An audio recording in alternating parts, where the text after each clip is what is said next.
किसी गांव में एक गरीब किसान रहता था। उसकी थोड़ी सी जमीन थी। किसान और उसका लड़का दिन भर खेत में काम करते और शाम को थके हारे घर आकर रूखी सूखी खाते और खुदा का शुक्र अदा करके सो जाते। एक दिन किसान का लड़का साहिल रोटी खा रहा था कि एक खूबसूरत परिंदा उसके आंगन में आकर बैठ गया। साहिल को यह परिंदा बहुत अच्छा लगा। साहिल ने अपनी रोटी के छोटे छोटे टुकड़े बनाकर परिंदे के सामने डाल दिए। परिंदा जल्दी जल्दी रोटी के उन टुकड़ों को खाने लगा। जब परिंदे ने रोटी के सारे टुकड़े खा लिए तो साहिल ने एक प्याले में परिंदे के लिए पानी रख दिया। परिंदा पानी पीकर खुशी से अपने पंख फड़फड़ाने लगा। साहिल परिंदे को खुश देखकर बहुत खुश हुआ। थोड़ी देर बाद जब परिंदा उड़ गया तो साहिल अपने बाप के साथ खेत पर जाने की तैयारी करने लगा। उसकी मां ने कहा, बेटा, तुमने अपना खाना परिंदे को खिला दिया और खुद भूखे खेत पर जा रहे हो। पूरा दिन पड़ा है, दिन कैसे कटेगा? साहिल मुस्कुराकर बोला, मां, मुझे वह परिंदा बहुत अच्छा लगा। उसे देखकर मुझे ऐसा लगा जैसे वह कई दिनों से भूखा है। वह इस तरह मेरी तरफ देख रहा था जैसे वह मुझसे रोटी मांग रहा हो। मुझे परिंदे पर दया आ गई और मैंने अपनी रोटी उसे दे दी। साहिल की मां बोली, क्या दिन भर भूखे रहने का इरादा है? साहिल बोला, मां, मैं तो एक दिन भूखा रह सकता हूं। ये नन्हा सा परिंदा भूख प्यास बर्दाश्त नहीं कर सकता था। साहिल की मां बोली, बेटा, तुम बहुत अच्छे और दयालु हो। अल्लाह तुम्हें इस नेकी का बदला देगा। नेकी कभी बेकार नहीं जाती। साहिल ने हंसकर कहा, मां, मैंने परिंदे को रोटी इसलिए नहीं दी कि इसका बदला अल्लाह से मांगूंगा। मैंने तो उसे भूखा देखकर रोटी दी। जो व्यक्ति किसी लालच के तहत नेकी करता है, उस नेकी का क्या फायदा? साहिल की मां बोली, बेटा, तुम ठीक कहते हो। इंसान को नेकी किसी लालच के तहत नहीं करनी चाहिए। हमेशा नेकी करके भूल जाना चाहिए। साहिल हंसता हुआ अपने बाप के साथ खेत की तरफ चल दिया। दिन भर खेत में काम करता रहा और शाम को घर लौटा तो मां ने उसके लिए मीठी रोटियां पकाकर रखी थी। मीठी रोटी खाते हुए अचानक साहिल को परिंदे का ख्याल आ गया। साहिल ने एक रोटी परिंदे के लिए उठाकर रख दी। साहिल की मां ने पूछा, बेटा, ये रोटी तुमने क्यों छोड़ी है? साहिल बोला, सुबह जब परिंदा आएगा तो मैं उसे मीठी रोटी खिलाऊंगा। वह मीठी रोटी खाकर बहुत खुश होगा। साहिल की मां हंसकर बोली, बेटा, परिंदा कहाँ आएगा? न जाने वह किस जंगल से आया था। भूले भटके वह इधर आ गया था। अब रोज रोज इधर क्यों आने लगा? साहिल बोला, मां, मेरा दिल कह रहा है कि मेरा प्यारा परिंदा कल सुबह फिर आएगा। साहिल की मां हंसकर खामोश हो गई।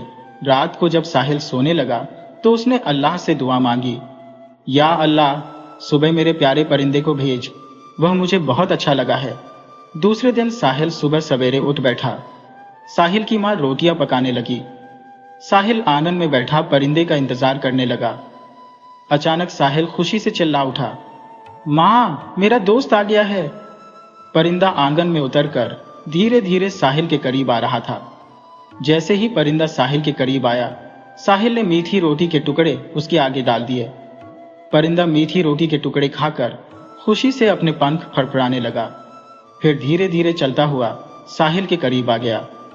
साहिल ने हाथ बढ़ाकर परिंदे को पकड़ लिया और प्यार से उसके सिर पर हाथ फेरने लगा। परिंदा भी चू चू करके साहिल की मोहब्बत का जवाब देने लगा। साहिल की मां हैरान होकर साहिल और परिंदे की दोस्ती को देखती रही। देर तक साहिल परिंदे को प्यार करता रहा, उसे रोटी खिलाता रहा, पानी पिलाता रहा। परिंदा खुशी से चूं चूं करता रहा। फिर साहिल ने खुद नाश्ता किया। परिंदा साहिल के करीब ही बैठा रहा। जब साहिल खाने से फारिग होकर अपने बाप के साथ खेतों पर जाने लगा तो उसने परिंदे को प्यार से विदा किया। परिंदा एक तरफ उड़ गया और साहिल खुशी खुशी घर से निकलकर खेतों की तरफ रवाना हो गया। अब साहिल का रोज का काम हो गया था कि वह रोजाना सुबह खाना खाते हुए परिंदे का इंतजार करता। परिंदा भी ठीक समय पर पहुंच जाता। साहिल खुद भी खाता और परिंदे को रोटी खिलाता, पानी पिलाता। साहिल और परिंदे में इतनी दोस्ती हो गई थी कि अगर किसी दिन परिंदा जरा देर से पहुंचता तो साहिल बेचैन हो जाता, और अगर कभी परिंदे को साहिल न मिलता तो वह चू चू का शोर मचाकर अपनी बेचैनी का इजहार करता। साहिल की मां और बाप साहिल और परिंदे की दोस्ती पर हैरान थे। उनकी दोस्ती दिन ब दिन बढ़ती जा रही थी। एक दिन साहिल परिंदे का इंतजार कर रहा था। बहुत देर तक इंतजार करता रहा, लेकिन जब परिंदा नहीं आया तो उदास हो गया। साहिल की मां ने कहा, बेटा, तुम कब तक परिंदे का इंतजार करोगे? रोटी खाकर खेतों पर जाओ।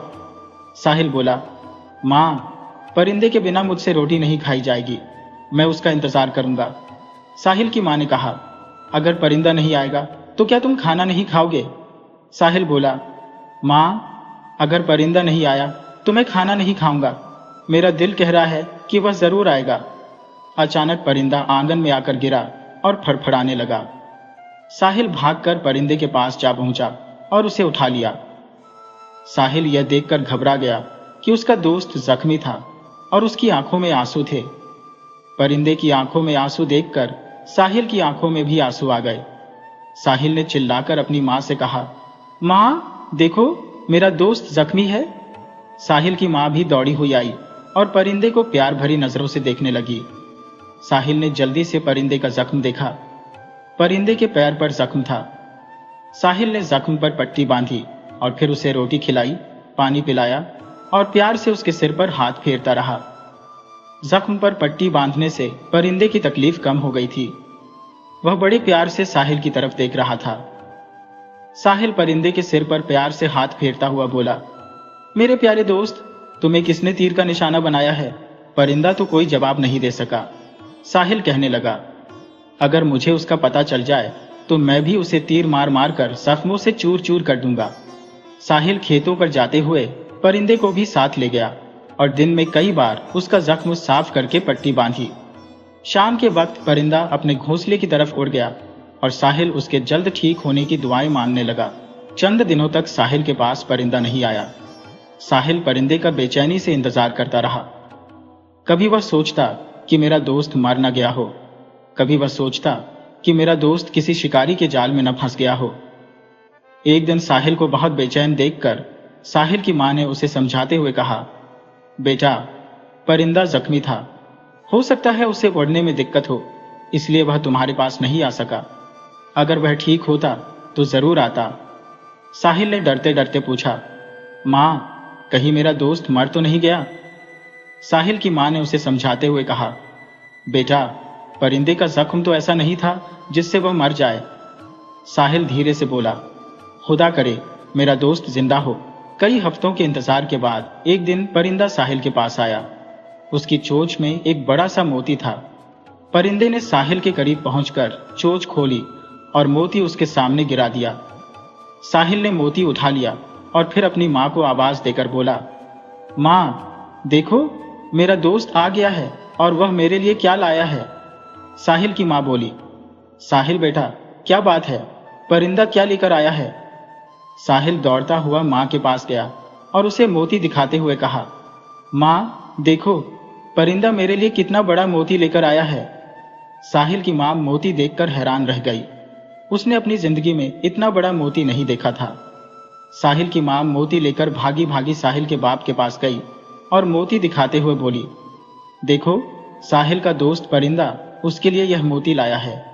साहिल का बाप मोती को हाथ में लेकर ध्यान से देखता रहा और फिर खुशी से चिल्लाया, साहिल की मां, यह तो बहुत ही कीमती मोती है।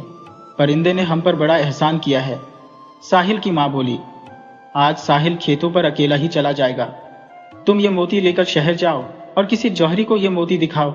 जो जौहरी सबसे ज्यादा दाम दे उसे दे देना और आते हुए एक गद्दा खरीद कर उस पर अनाज, कपड़े और घर की जरूरत का सामान लेते आना। जब खुदा ने दिया है तो हम भूखे प्यासे और फटे पुराने कपड़े पहनकर क्यों रहे? साहिल का बाप बोला, ठीक है, रोटी खाते ही शहर रवाना हो जाऊंगा। तुम साहिल को खेतों पर भेज देना। साहिल का बाप जल्दी जल्दी रोटी खाकर शहर जाने के लिए तैयार हो गया। जब वह मोती को कमर में बांधकर घर से निकलने लगा तो अचानक उसे ख्याल आया कि कहीं यह मोती चोरी का ना हो। साहिल की मां हंसकर बोली, तुम तो बेकार परेशान हो रहे हो। परिंदा किसी की चोरी क्यों करने लगा? जंगल में कहीं पड़ा होगा तो अपने दोस्त के लिए उठा लाया। साहिल का बाप घर से चलते हुए साहिल से बोला, बेटा, मैं तो मोती बेचने शहर जा रहा हूं, तुम खेतों पर चले जाना। दुआ करो कि तुम्हारे दोस्त का दिया हुआ मोती अच्छे दामों में बिक जाए। फिर तो हम तुम्हारे दोस्त को रोजाना चूरी खिलाया करेंगे, उसे पानी के बजाय दूध पिलाया करेंगे। साहिल परिंदे के सिर पर प्यार से हाथ फेरता हुआ बोला। अल्लाह करे मोती अच्छे दामों में बिक जाए। साहिल का बाप शहर पहुंचकर एक जौहरी की दुकान पर गया और उसने कहा, जनाब, मेरे पास एक कीमती मोती है, मैं उसे बेचना चाहता हूं। जौहरी ने कहा, बाबा, तुम वो मोती हमें दिखाओ, मोती देखकर हम उसके दाम लगाएंगे। साहिल के बाप ने मोती जौहरी को दे दिया। जौहरी इतना बड़ा मोती देखकर हैरान रह गया। कभी वह मोती को देखता, कभी साहिल के बाप को। फिर उसने किसान से कहा, बड़े मियाँ, यह तो बहुत कीमती मोती है, मुझ में इतनी हिम्मत नहीं कि मैं इसके दाम लगा सकूं, तुम किसी और जौहरी को दिखाओ। बूढ़ा किसान जब चलने लगा तो जौहरी ने कहा, बाबा, तुम बैठो, मैं शहर के सभी बड़े बड़े जौहरियों को यहीं बुला लेता हूं, सब जौहरी मिलकर तुम्हारे मोती की कीमत लगा लेंगे। ये सुनकर किसान बहुत खुश हुआ और दिल ही दिल में परिंदे को दुआएं देने लगा, जिसकी वजह से उसके दिन फिरने वाले थे। थोड़ी ही देर में शहर के सभी जौहरी इकट्ठे हो गए और सब मिलकर मोती की कीमत का अंदाजा लगाने लगे। सभी जौहरियों ने मिलकर मोती की कीमत 1000 अशर्फिया लगाई। 1000 अशर्फियों का नाम सुनकर बूढ़ा किसान खुशी से कुछ बोल नहीं सका। जौहरियों ने समझा कि 1000 अशर्फिया इस किसान को मंजूर नहीं, इसीलिए वह खामोश है। जौहरियों ने मिलकर फिर कहा, बाबा, अगर यह दाम कम है तो 2000 अशर्फिया ले लो। किसान 2000 अशर्फियों के ख्याल से दिल ही दिल में बहुत खुश हुआ और सोचने लगा कि मैं 2000 अशर्फियों को कहां कहां खर्च करूंगा। बूढ़े किसान को खामोश देखकर जौहरियों ने आपस में सलाह की और एक जौहरी बोला, इस बूढ़े को हम धोखा नहीं दे सकते, उसे कीमत का अंदाजा है, ये कम दाम नहीं लेगा। सभी जौहरियों ने आपस में फैसला करके कहा, हम इस मोती की 1000 अशर्फिया दे सकते हैं। किसान ने जल्दी से कहा, मुझे मंजूर है। जौहरियों ने 1000 अशर्फिया देकर मोती खरीद लिया। किसान ने 1000 अशर्फिया लेकर एक दुकान पर गया और खाने पीने का ढेर सारा सामान खरीदा। फिर एक और दुकान से उसने सबके लिए अच्छे अच्छे कपड़े खरीदे और फिर सारा सामान गद्दे पर लाद कर घर की तरफ रवाना हो गया। दूसरी तरफ घर पर साहिल और उसकी माँ आपस में बातें कर रहे थे।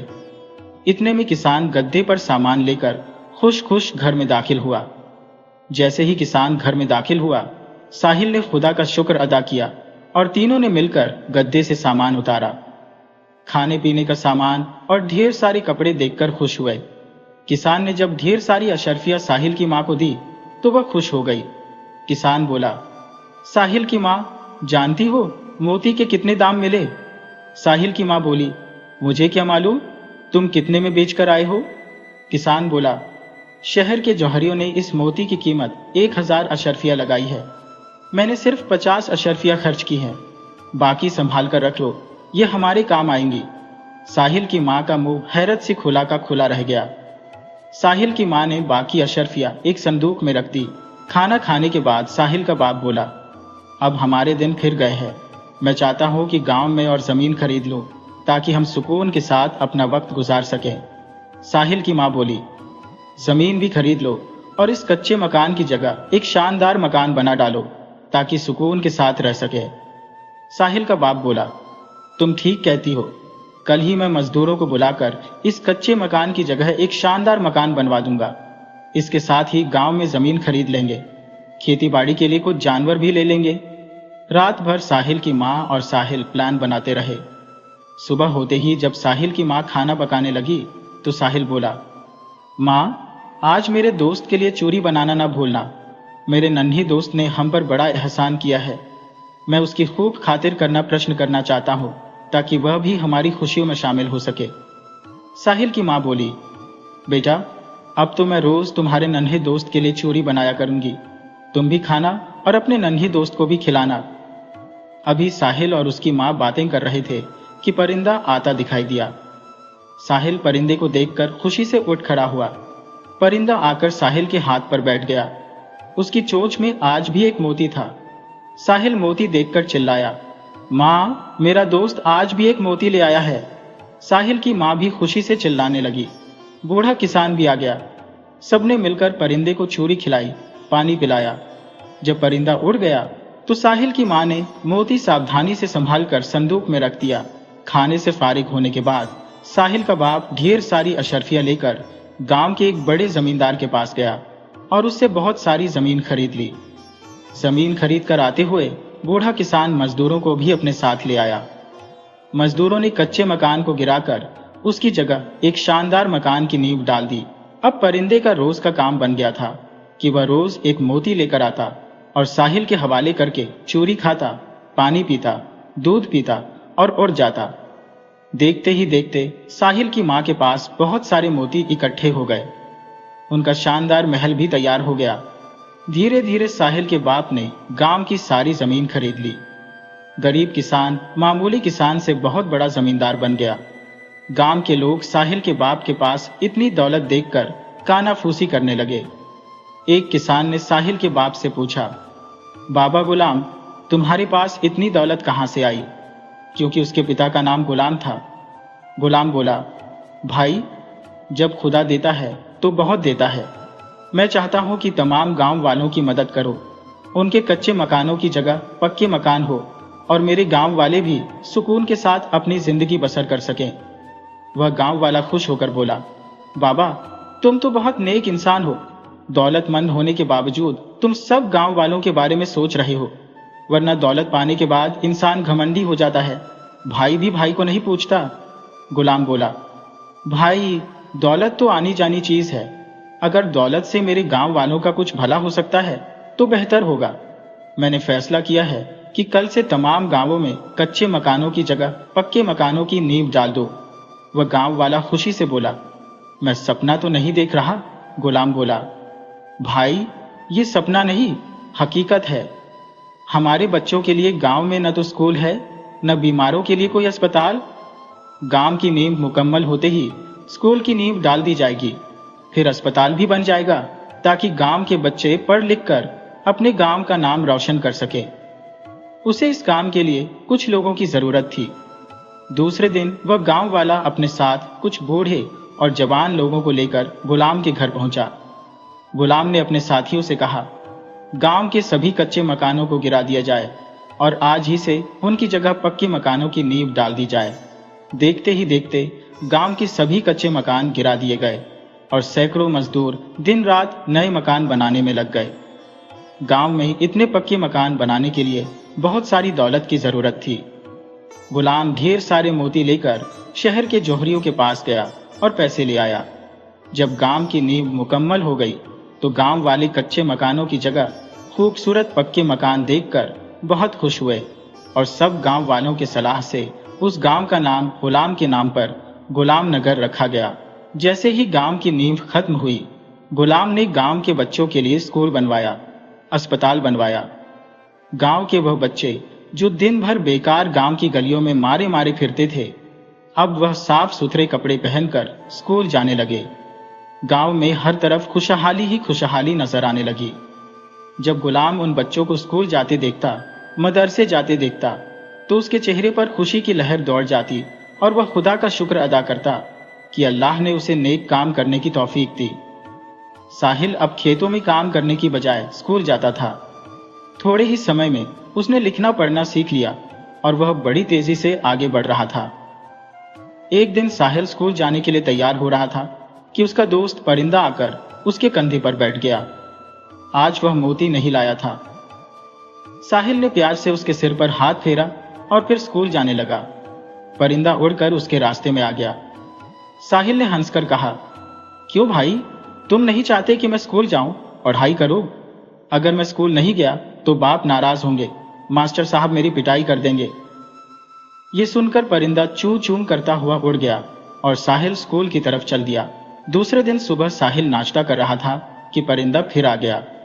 साहिल ने उसे चूरी खिलाई, दूध पिलाया और फिर कहा, थोड़ी देर बैठो, मैं अभी तैयार होकर तुम्हारे साथ चलता हूं।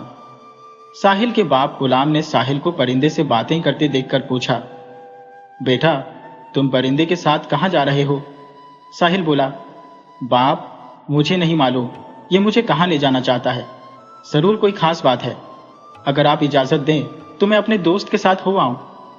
गुलाम बोला, बेटा, जरूर जाओ। हो सकता है तुम्हारा दोस्त या उसका कोई साथी मुसीबत में हो, तुम्हें उनकी मदद करनी चाहिए। साहिल तैयार होकर परिंदे के साथ चल पड़ा। परिंदा आगे आगे उड़ रहा था, साहिल उसके पीछे पीछे घोड़े पर सवार चला जा रहा था। कई घंटे के सफर के बाद एक घने जंगल में पहुंचकर परिंदा रुक गया। साहिल ने भी अपना घोड़ा रोक लिया। परिंदा अचानक उड़ा और उसकी नजरों से गायब हो गया। साहिल एक पेड़ के नीचे बैठा परिंदे का इंतजार करता रहा। थोड़ी देर के बाद परिंदा आया और उसे साथ लिए जंगल में घुसता चला गया। परिंदा एक गुफा के सामने जाकर रुका और फिर गुफा के अंदर चला गया। साहिल भी परिंदे के पीछे गुफा में जा घुसा। गुफा में जगह जगह आग जल रही थी। हर तरफ आग की वजह से उजाला फैला हुआ था। आग की रोशनी में साहिल ने गुफा के कोनों में मोतियों के ढेर देखे। साहिल समझ गया कि उसका दोस्त इसी गुफा से रोजाना मोती ले जाता है और आज उसने मोतियों का खजाना उसे दिखा दिया है। साहिल ने जल्दी जल्दी मोतियों से कई थैले भर लिए और घोड़े पर रखकर घर की राह ली। साहिल के गुफा से निकलते ही डाकू भी गुफा में आ गए। गुफा के सामने घोड़े के पैरों के निशान देखकर डाकुओं के सरदार ने कहा, मालूम होता है कि कोई आदमी हमारे खजाने तक घोड़े पर सवार आया है। सरदार और डाकू तेजी से गुफा में पहुंचे। सरदार ने मोतियों की एक ढेरी में से मोतियों को कम देखकर गुस्से से कहा, मालूम होता है कि किसी ने हमारे ठिकाने का पता लगा लिया है। यही वजह है कि आज मोती चोरी हो गए। एक डाकू बोला, अब हमें गुफा की सख्ती से हिफाजत करनी चाहिए और चोर का पता लगाकर उसे ऐसी सजा देनी चाहिए कि वह दोबारा इधर का रुख न करे। सरदार बोला, तमाम साथी बारी बारी गुफा पर पहरा दें। जो साथी चोर को पकड़ने में कामयाब हो गया उसे आइंदा लूट के माल में से 2 गुना हिस्सा दिया जाएगा। डाकुओं का सरदार बोला, मैं इस बेइज्जती का बदला लूंगा। सब डाकू एकजुट होकर बोले, हम सरदार की बेइज्जती नहीं होने देंगे। चोर को पकड़ेंगे या फिर खुद भी जान दे देंगे। साहिल जब मोतियों के भरे हुए थैले लेकर घर पहुंचा और उसने अपनी माँ और बाप को परिंदे की कहानी सुनाई तो गुलाम बोला, बेटा, हमारे पास पहले ही बहुत मोती मौजूद है। शहर के सुनारों के पास इतनी दौलत नहीं कि वह हमारे मोती खरीद सके। फिर मोतियों के थैले भरकर लाने से क्या फायदा? साहिल बोला, बाप, परिंदा मुझे मोतियों की गुफा तक ले गया था, इसलिए 2 थैले भर लाया। अब कभी नहीं जाऊंगा। मालूम होता था कि वह डाकुओं की गुफा है। गुलाम बोला, अगर मोती तुम डाकुओं की गुफा से लाए हो तो यह मोती जरूर किसी बादशाह के खजाने के है जहां से डाकू ले उड़े। अब आइंदा उधर न जाना वरना किसी मुसीबत में फंस जाओगे। साहिल बोला, बाप, मैं अब डाकुओं के घर की तरफ नहीं जाऊंगा। मुझे दौलत का लालच नहीं। अल्लाह ने हमें इतना दिया है कि हम तमाम उम्र सुख चैन के साथ अपनी जिंदगी गुजार सकते हैं। गुलाम बोला, मैंने तुम्हें इसलिए नसीहत की है कि इंसान लालच में अंधा हो जाता है और वह अंजाम का सोचे बिना कदम उठाता है। साहिल बोला, बाप, मैं आपका बेटा हूँ, आपका हुक्म नहीं टालूंगा। गुलाम के गांव में एक बहुत ही लालची आदमी रहता था जिसका नाम इमरान था। वह गुलाम को दौलत में खेलते देखकर दिल ही दिल में जलता था और इस बात की खोज लगाने की कोशिश करता था कि गुलाम के पास दौलत आखिर कहां से आई। गुलाम एक मामूली किसान से बहुत बड़ा जमींदार कैसे बन गया? इमरान गुलाम के दौलतमंद बनने का राज जानने की दिन रात कोशिश करता रहता, लेकिन जब उसे सफलता नहीं मिली तो उसने एक और तरकीब सोची। एक दिन इमरान ने साहिल को अपने यहाँ दावत पर बुलाया और उसकी खूब खातिर की। खाना खाने के बाद इमरान इधर उधर की बातें करता रहा और साहिल से पूछने की कोशिश करता रहा कि उसके पास इतने पैसे कहां से आए। साहिल सीधा बच्चा था। वह बोला, चाचा, आपसे क्या पर्दा, एक परिंदा मेरा दोस्त है, मैं रोज उसे चूरी खिलाता था। एक दिन वह जख्मी हो गया, मैंने उसका जख्म साफ करके पट्टी की। वह मेरा इतना एहसानमंद हुआ कि एक दिन मेरे लिए एक बड़ा सा मोती लाया। फिर रोज वह मोती लाता रहा। बाप इन मोतियों को शहर ले जाकर बेच देते और उस दौलत से गांव वालों की सेवा करते। इमरान हैरान होकर बोला, परिंदा ये मोती कहां से लाता होगा? साहिल बोला, चाचा इमरान, घने जंगल में डाकुओं की एक गुफा है, उसमें मोतियों का ढेर लगा हुआ है। परिंदा मुझे उस गुफा में ले गया था। मैं वहां से मोतियों के 2 थैले भरकर लाया था। जब बाप को इस बात का पता चला कि मैं जंगल में डाकुओं की गुफा में गया था और वहां से मोती लाया हो, तो वह मुझे समझाने लगे कि बेटा, लालच बुरी बला है, तुम भूलकर भी दोबारा उधर न जाना। इमरान बोला, बेटा, भाई गुलाम ठीक ही कहते हैं, डाकुओं का क्या भरोसा। अगर उन्होंने तुम्हें देख लिया तो तुम्हारी जान के दुश्मन हो जाएंगे। साहिल बोला, चाचा मैं तो भूलकर भी उधर का रुख नहीं करूंगा। साहिल इमरान से इजाजत लेकर अपने घर की तरफ रवाना हुआ। साहिल के जाते ही इमरान भी डाकुओं की गुफा से मोतियों के थैले भरकर लाने की सोचने लगा। दूसरे दिन सुबह सवेरे इमरान अपने घोड़े पर सवार होकर जंगल की तरफ चल दिया। उसके साथ कपड़े के 2 बड़े थैले भी थे। इमरान घने जंगल में पहुंचकर डाकुओं की गुफा तलाश करने लगा। अचानक उसके कानों में घोड़ों की टाप की आवाजें आने लगी। इमरान घनी झाड़ियों में घुसा और आने वालों का इंतजार करने लगा। थोड़ी देर बाद तकरीबन 30 डाकू घोड़ों पर सवार इमरान के सामने से गुजरे। जब डाकू चले गए तो इमरान झाड़ियों से बाहर निकल आया और घोड़ों के पैरों के निशान देखता हुआ डाकुओं की गुफा में जा पहुंचा। गुफा में मोतियों के ढेर देखकर इमरान खुशी से पागल हो गया। उसने जल्दी जल्दी मोतियों के 2 थैले भरे और उन थैलों को घोड़े पर लादकर गुलाम नगर की तरफ रवाना हो गया। घर पहुंचकर इमरान ने मोतियों से भरे थैले जमीन में दबा दिए और आराम से बिस्तर पर लेट गया। बिस्तर पर लेटे लेटे इमरान ने दिल ही दिल में सोचा कि दौलत के बल पर गांव के लोगों को अपना हमदर्द बनाकर गांव का नाम बदलकर इमरान नगर रखेगा। गुलाम से ज्यादा जमीन खरीदकर बहुत बड़ा जमींदार बन जाएगा और फिर गांव वाले गुलाम को भूलकर मेरी इज्जत करेंगे। सोचते सोचते अचानक इमरान के दिमाग में एक और तरकीब आई। उसने सोचा, क्यों न गुलाम नगर के साथ एक नया शहर बसाकर उसका नाम इमरान नगर रखे। जब वह इमरान नगर में लोगों को मुफ्त मकान देगा, काम धंधे के लिए लोगों को दौलत मिलेगी, तो लोग जरूर उसकी इज्जत करेंगे। इमरान सोचने लगा कि धीरे धीरे मैं इमरान नगर को एक सल्तनत में बदलकर उस सल्तनत का बादशाह बन जाऊंगा। सोचते सोचते उसे ख्याल आया कि इमरान नगर बसाने के लिए कुछ और थैले मोतियों के होने चाहिए। क्यों न मैं 8 या 10 थैले और मोतियों के भर लाऊं। यह ख्याल आते ही इमरान बहुत खुश हुआ। दूसरे ही दिन वह डाकुओं की गुफा की तरफ चल दिया। डाकू पहले ही चोर के इंतजार में जंगल में छुपे बैठे थे। जैसे ही इमरान गुफा में अंदर दाखिल हुआ, तमाम डाकू इमरान पर टूट पड़े और उसे इतना मारा कि वह तड़प तड़प कर मर गया। एक दिन जौहरी ने गुलाम से खरीदे हुए मोतियों को अच्छी तरह साफ करके एक खूबसूरत संदूक में रखा और बादशाह के दरबार में जा पहुंचा। बादशाह ने पूछा, जौहरी तुम्हारे पास क्या है? जौहरी बोला, जहांपना, मुझे मालूम हुआ है कि बादशाह सलामत को मोतियों से बहुत लगाव है। मेरे पास ऐसे दुर्लभ मोती हैं जो सिर्फ बादशाहों के पास होने चाहिए। बादशाह बोला, जौहरी हमें मोतियों से बहुत लगाव है। हमारे पास बड़े कीमती मोती थे और इतने थे कि अगर हम चाहते तो उन मोतियों के बदले न जाने क्या क्या खरीद सकते थे, लेकिन हमारे खजाने के मुहाफिज की गलती से वह मोती चोरी हो गए। इसके बाद हमने मोतियों की तलाश में दुनिया के कोने कोने में आदमी भेजे, लेकिन हमें वैसे मोती नहीं मिले। जौहरी ने मोतियों वाला संदूक बादशाह की तरफ बढ़ा दिया, जिसमें तकरीबन 10 मोती रखे हुए थे। बादशाह मोतियों को देखते ही चिल्लाया, जौहरी ये मोती तुम्हारे पास कहां से आए? सच बताओ कि ये मोती तुमने कहां से हासिल किए? ये तो हमारे मोती हैं जो शाही खजाने से चोरी हुए थे। जौहरी यह सुनकर घबरा गया, लेकिन उसने कहा, जहांपना, मैंने मोती एक आदमी से हजारों अशरफिया देकर खरीदे हैं। बादशाह बोला, क्या तुम उस आदमी को हमारे सामने पेश कर सकते हो? जौहरी बोला, बादशाह सलामत, अगर वह आदमी आ जाए तो मैं उसे लेकर आपकी सेवा में हाजिर हो जाऊंगा। बादशाह बोला, अगर तुम उस आदमी को पेश नहीं कर सके तो हम तुम्हें जिंदा नहीं छोड़ेंगे। बादशाह बोला, जाओ, हम तुम्हारा 3 हफ्ते तक इंतजार करेंगे।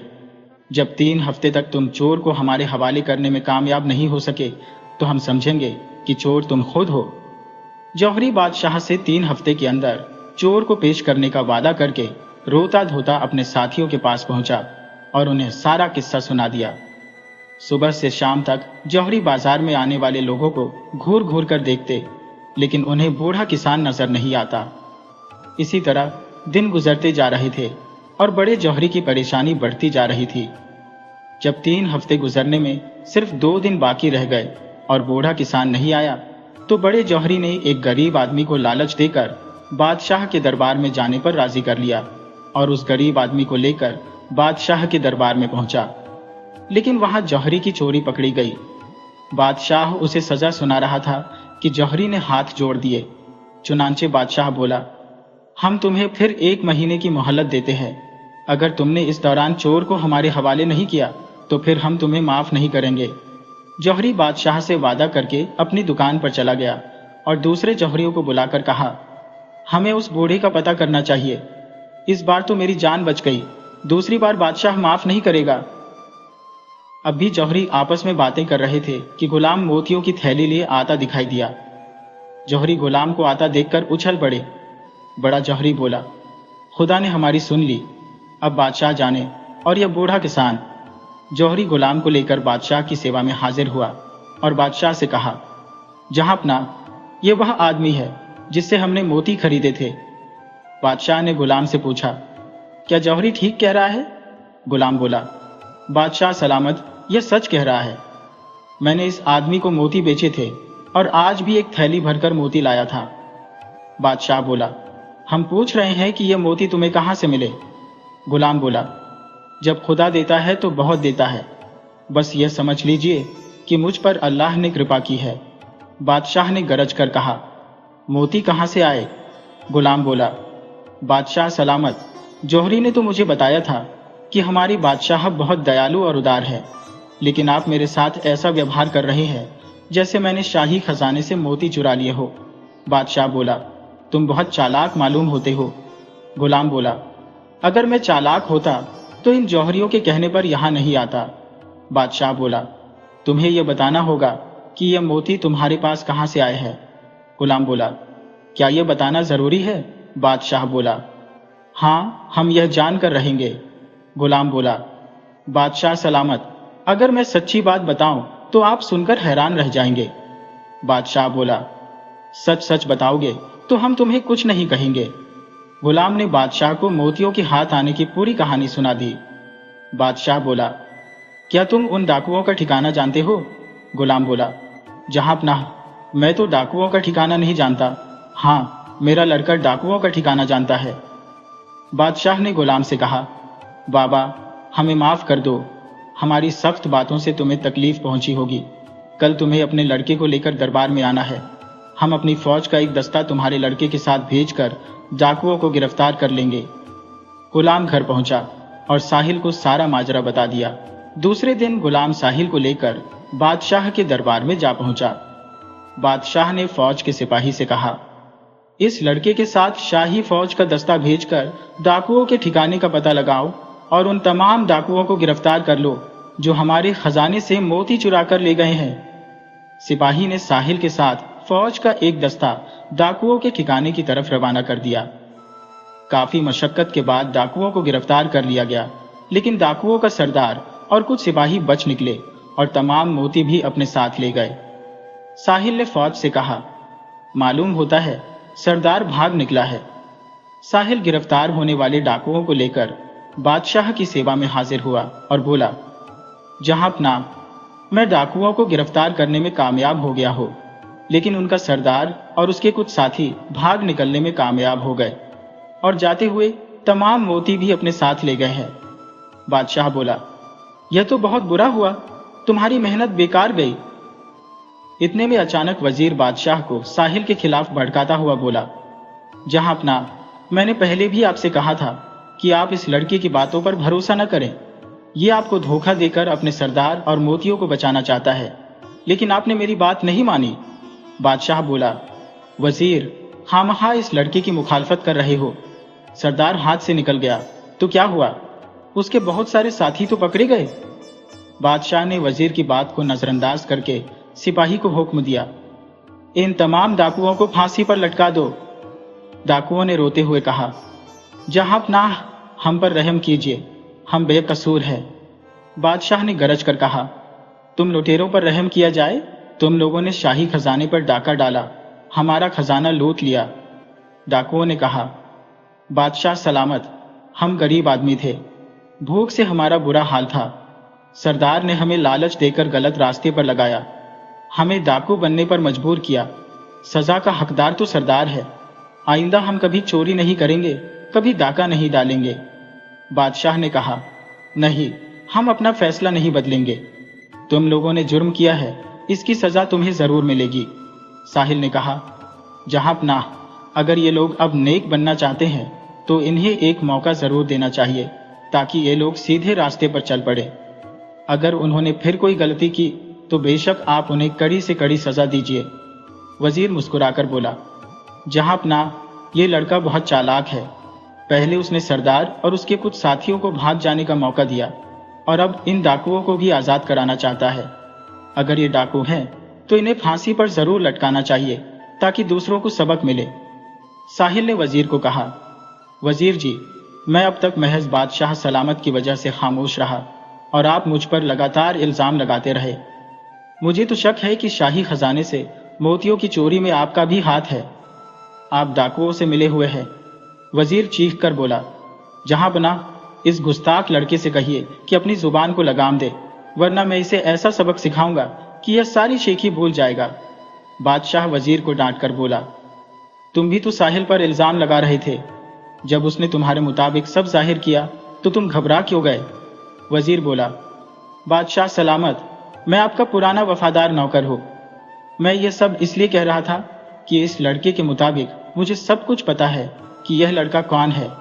बादशाह बोला, हम बादशाह हैं और लोगों के चेहरे भी जानते हैं। बादशाह साहिल से कहा, साहिल, हम तुम्हारे कहने पर इन्हें माफ कर देते हैं, लेकिन इसके साथ हम इन्हें यह भी बता देना चाहते हैं कि अगर ये अच्छे आदमी बनकर रहे तो हम इन्हें इनाम देंगे, और अगर उन्होंने फिर गलती की तो फिर हम इन्हें माफ नहीं करेंगे। एक डाकू बोला, जहांपनाह, आप हमें इजाजत दें तो हम सरदार को खुद गिरफ्तार करके आपकी सेवा में पेश कर देंगे। हमें उसके दूसरे ठिकाने का भी पता है। वजीर बोला, जहांपनाह, इन्हें आजाद न कीजिए, इन डाकुओं का कोई भरोसा नहीं। साहिल बोला, बादशाह सलामत, जब आप इन्हें माफ कर चुके हैं तो इन्हें यह मौका दीजिए। एक डाकू बोला, बादशाह सलामत, यह ठीक कह रहे हैं। सरदार हमें अपना साथी समझेगा और हमें देखकर खुश होगा। हम उसे धोखा देकर आपके दरबार में लाएंगे और इस तरह उसे गिरफ्तार करना आसान हो जाएगा। बादशाह ने साहिल से पूछा, क्या तुम्हें इन लोगों की बातों पर भरोसा है? साहिल बोला, जहांपनाह, हमें इनकी बातों पर भरोसा करना चाहिए। इंसान को भटकते देर नहीं लगती और जो इंसान सही रास्ते पर आना चाहे उसे भी देर नहीं लगती। बादशाह ने डाकुओं से पूछा, तुम में से कौन कौन डाकुओं के सरदार को गिरफ्तार करने जाना चाहता है? 8 डाकू बोले, हम सरदार को गिरफ्तार करके आपकी सेवा में ले आएंगे। बादशाह ने उन डाकुओं को जाने की इजाजत दे दी और उन्हें एक एक घोड़ा और खाने पीने का सामान भी दिया। डाकू घोड़े दौड़ाकर सरदार के दूसरे ठिकाने पर जा पहुंचे। घोड़े की टाप की आवाज सुनकर डाकुओं का सरदार और उसका साथी बाहर निकल आया। अपने साथियों को आता देखकर सरदार बहुत खुश हुआ। डाकू गुफा के सामने पहुंचकर घोड़ों से उतर पड़े। सरदार ने अपने साथियों से पूछा, सुनाओ, तुम शाही फौज से किस तरह बचकर निकल आए? एक डाकू बोला, सरदार, शाही फौज के सिपाही हमें बादशाह के पास ले जा रहे थे। रास्ते में हमने उन सिपाहियों को मार डाला। बहुत सारे सिपाहियों को जान से मार डाला। जो बच गए वह भाग गए। हमारे कुछ साथी इस हंगामे में हमसे बिछड़ गए। हम कई दिन एक गुफा में छुपे रहे। जब देखा कि खतरा टल गया है तो हम आपके पास चले आए। दूसरा डाकू बोला, सरदार, रास्ते में हमें कुछ जौहरी भी मिले थे जो बादशाह की सेवा में हीरे जवाहरात और मोती बेचने जा रहे थे। उन लोगों ने हमसे पूछा था कि तुम कौन हो। हमने उन्हें बताया था कि हम मोतियों के सौदागर हैं, बादशाह की सेवा में मोती बेचने जा रहे हैं। सौदागरों ने कहा, तुम भी हमारे साथ ही चलो ताकि हम सब इकट्ठे बादशाह की सेवा में जवाहरात और मोती पेश करके इनाम हासिल करें। हमने उन्हें कहा, हमें कुछ साथियों का इंतजार है, वह भी हमसे मिलेंगे तो हम शाही दरबार में पहुंच जाएंगे। सौदागर आगे बढ़े तो हम इधर आ गए। हमारा सुझाव है कि आप और हम सब सौदागरों के भेष में बादशाह की सेवा में हाजिर होकर मोती पेश करके बादशाह से माल दौलत हासिल करें। सुना है कि बादशाह को मोती जमा करने का बहुत शौक है। इस तरह हम बादशाह के हाथ मोती बेचकर तमाम उम्र ऐश से जिंदगी बसर कर सकते हैं। सौदागरों ने बादशाह को हमारे आने की खबर जरूर दी होगी। हमें इस मौके का फायदा उठाना चाहिए। सरदार थोड़ी देर तक सोचता रहा। सरदार को सोच में डूबा देखकर उसका एक साथी बोला, सरदार, क्या सोच रहे हो? सरदार बोला, मैं यह सोच रहा था कि कहीं बादशाह अपने मोती पहचान न ले। सरदार का साथी बोला, सरदार, बादशाहों को मोतियों की क्या पहचान? मोती तो सब एक जैसे होते हैं। मोतियों पर बादशाह का नाम तो नहीं होता जिससे हमें पकड़े जाने का डर हो। हम मोती बेचकर कारोबार शुरू करेंगे और यह चोरी डकैती छोड़ देंगे। सरदार खुश होकर बोला, तुमने बहुत अच्छा सुझाव दिया है। हम कल सुबह सौदागरों के भेष में बादशाह के दरबार में जा पहुंचेंगे। दूसरे दिन डाकुओं का सरदार अपने साथियों के साथ सौदागरों के भेष में बादशाह के दरबार में जा पहुंचा। वहां कुछ सौदागर पहले से बैठे थे। बादशाह ने एक डाकू से पूछा, तुम लोगों के पास क्या है? डाकू मुस्कुराते हुए बोला, बादशाह सलामत, हम सब मोतियों के सौदागर हैं और यह हमारे सरदार है। बादशाह डाकू का मतलब समझ गया और डाकुओं के सरदार से पूछा, सौदागर, तुम्हारे पास कितने मोती है? डाकुओं के सरदार ने कहा, जहां पनाह, हम मोतियों के सौदागर हैं। हमारे पास 4 घोड़ों पर मोती लदे हुए हैं। इजाजत हो तो आपकी सेवा में पेश करूं। बादशाह ने कहा, इजाजत है। अगर मोती हमें पसंद आ गए तो हम तुम्हें मोतियों के मुंह मांगे दाम देकर तुम्हारे सारे मोती खरीद लेंगे। डाकुओं के सरदार ने खुश होकर अपने एक साथी से कहा, घोड़ों पर से मोतियों की थैलियां उतार लाओ। सरदार का साथी घोड़ों पर से मोतियों की थैलियां उतार कर लाया और बादशाह के सामने पेश कर दी। वजीर दूर खड़ा यह तमाशा देख रहा था। वह इशारों में सरदार से कुछ कहने की कोशिश कर रहा था। सरदार बादशाह को बेवकूफ बनाकर दौलत इकट्ठी करने के चक्कर में पड़ा हुआ था। उसने वजीर की तरफ आंख उठाकर भी नहीं देखा। बादशाह और साहिल वजीर की इस हरकत को देख रहे थे, लेकिन बादशाह अनजान बना रहा। बादशाह ने शाही फौज के एक सिपाही से कहा, इन मोतियों को थैलियों में से निकालकर हमारे सामने ढेर कर दो। सिपाही थैलियों में से मोती निकालकर बादशाह के सामने ढेर करने लगा। जब सब थैलियां खाली हो गईं, तो बादशाह ने कहा, मोती इतने ही हैं या और भी तुम्हारे पास हैं? सरदार बोला, जहां अपना, मोती तो हमारे पास बहुत थे लेकिन चोरी हो गए। बादशाह हंसकर बोला, खूब, तो तुम लोगों से भी बड़ा कोई चोर हमारी सल्तनत में मौजूद है। सरदार चौंक कर बोला, जहां अपना, आप यह क्या कह रहे हैं? हमारा चोरों से क्या वास्ता? हम तो मुल्क खुरासान के रहने वाले हैं। मुल्क मुल्क घूमकर मोतियों की व्यापार करते हैं। बादशाह गुस्से से बोला, ये क्यों नहीं कहते कि हम मुल्क मुल्क के खजाने को लूटकर अपना घर भरते हैं? सरदार ने अपने साथी से कहा, बादशाह को हमारी असलियत का पता चल चुका है। अब यहां से भाग निकलना भी मुश्किल नजर आता है। एक डाकू बोला, जो साथी हमें यहां लाए थे वह हमारे दुश्मन मालूम होते हैं। उन्हीं लोगों ने हमें धोखे से यहां लाकर फंसा दिया है। बादशाह गरज कर बोला, डाकुओं के सरदार, हमारे खजाने से जितने मोती तुमने चुराए हैं वह हमारे हवाले कर दो, वरना हम तुम्हें और तुम्हारे तमाम साथियों को फांसी पर लटका देंगे। डाकुओं का सरदार बोला, जहां पनाह, आपको हमारी असलियत का पता चल चुका है। आप हमें जो चाहे सजा दें। जितने मोती हमारे पास थे वह आपकी सेवा में पेश कर चुके हैं। लेकिन एक बात बता दीजिए कि आपको हमारे बारे में किसने बताया?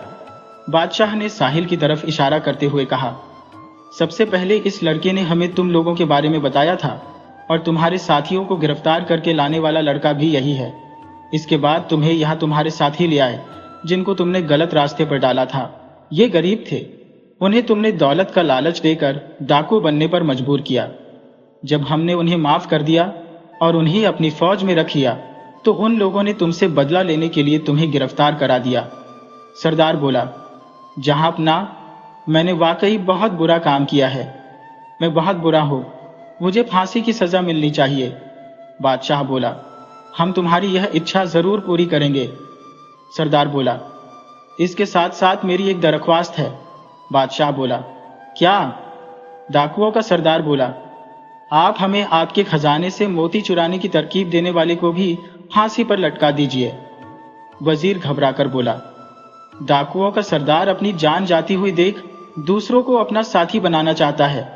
बादशाह मुस्कुराकर बोला, हमें डाकुओं के साथी का पता है, जब हम चाहें उसे फांसी पर लटका देंगे। साहिल बोला, जहां अपना, कुछ महीने पहले मैं इन डाकुओं की गुफा से मोतियों के 2 थैले भरकर लाया था। वह मैं आपकी सेवा में पहुंचा दूंगा, लेकिन वह मोती जो मेरा दोस्त परिंदा लाता रहा वह मेरे बाप ने जौहरियों को बेच दिए हैं। उन मोतियों से जो दौलत मिली वह हमने अपने लिए और गांव वालों की भलाई के लिए खर्च की। डाकुओं का सरदार बोला, जहां पनाह, ये लड़का भी मुजरिम है, इसे भी मेरे साथ फांसी पर लटका दीजिए। इसने आपके मोती बेचकर अपने पर खर्च किए हैं। साहिल बोला, जहां पनाह, मुझे अगर यह मालूम होता कि वह मोती शाही खजाने से चुराए गए हैं तो मैं उन्हें बेचने की हिम्मत नहीं करता। मुझे तो मेरे एक बेजुबान मेहरबान दोस्त ने वह मोती दिए थे जिनके बारे में मुझे कुछ भी पता नहीं था। वजीर उससे बोला, तुम हमें बेवकूफ नहीं बना सकते। साहिल बोला, वजीर साहब, कौन किसको बेवकूफ बनाता रहा है ये बादशाह सलामत बखूबी जानते हैं। आप इस मामले में खामोश रहें, इसी में आपकी भलाई है। वजीर चिल्लाकर बोला, ए लड़के, तू अपनी चालाकी से बादशाह सलामत को धोखा नहीं दे सकता। तूने शाही मोती बेचने की हिम्मत कैसे की? साहिल बोला, जिस गांव में हम रहते हैं वह बहुत ही गरीब लोगों का गांव था। लोगों के पास न तो अपने लिए मकान थे न पहनने के लिए कपड़े। दिन भर में एक बार रूखी सूखी खाकर अपना पेट पालते थे।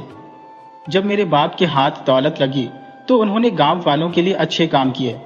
वजीर बोला, ये बाप की उदारता की कहानियां सुनाकर फांसी के फंदे से बच जाना चाहता है।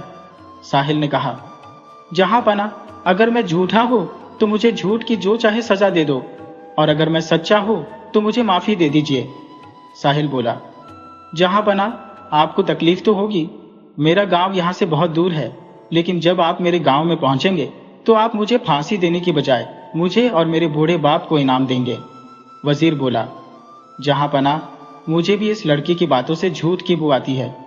साहिल बोला, वजीर साहब, आप जैसे होशियार लोगों ने जहां पनाह को काम नहीं करने दिया। खजाना भरा पड़ा है, लेकिन आपके मुल्क में रियाया भूखी मर रही है। वजीर घबराकर बोला, तुम झूठ कहते हो? हमारे मुल्क की रियाया तो बहुत खुशहाल है।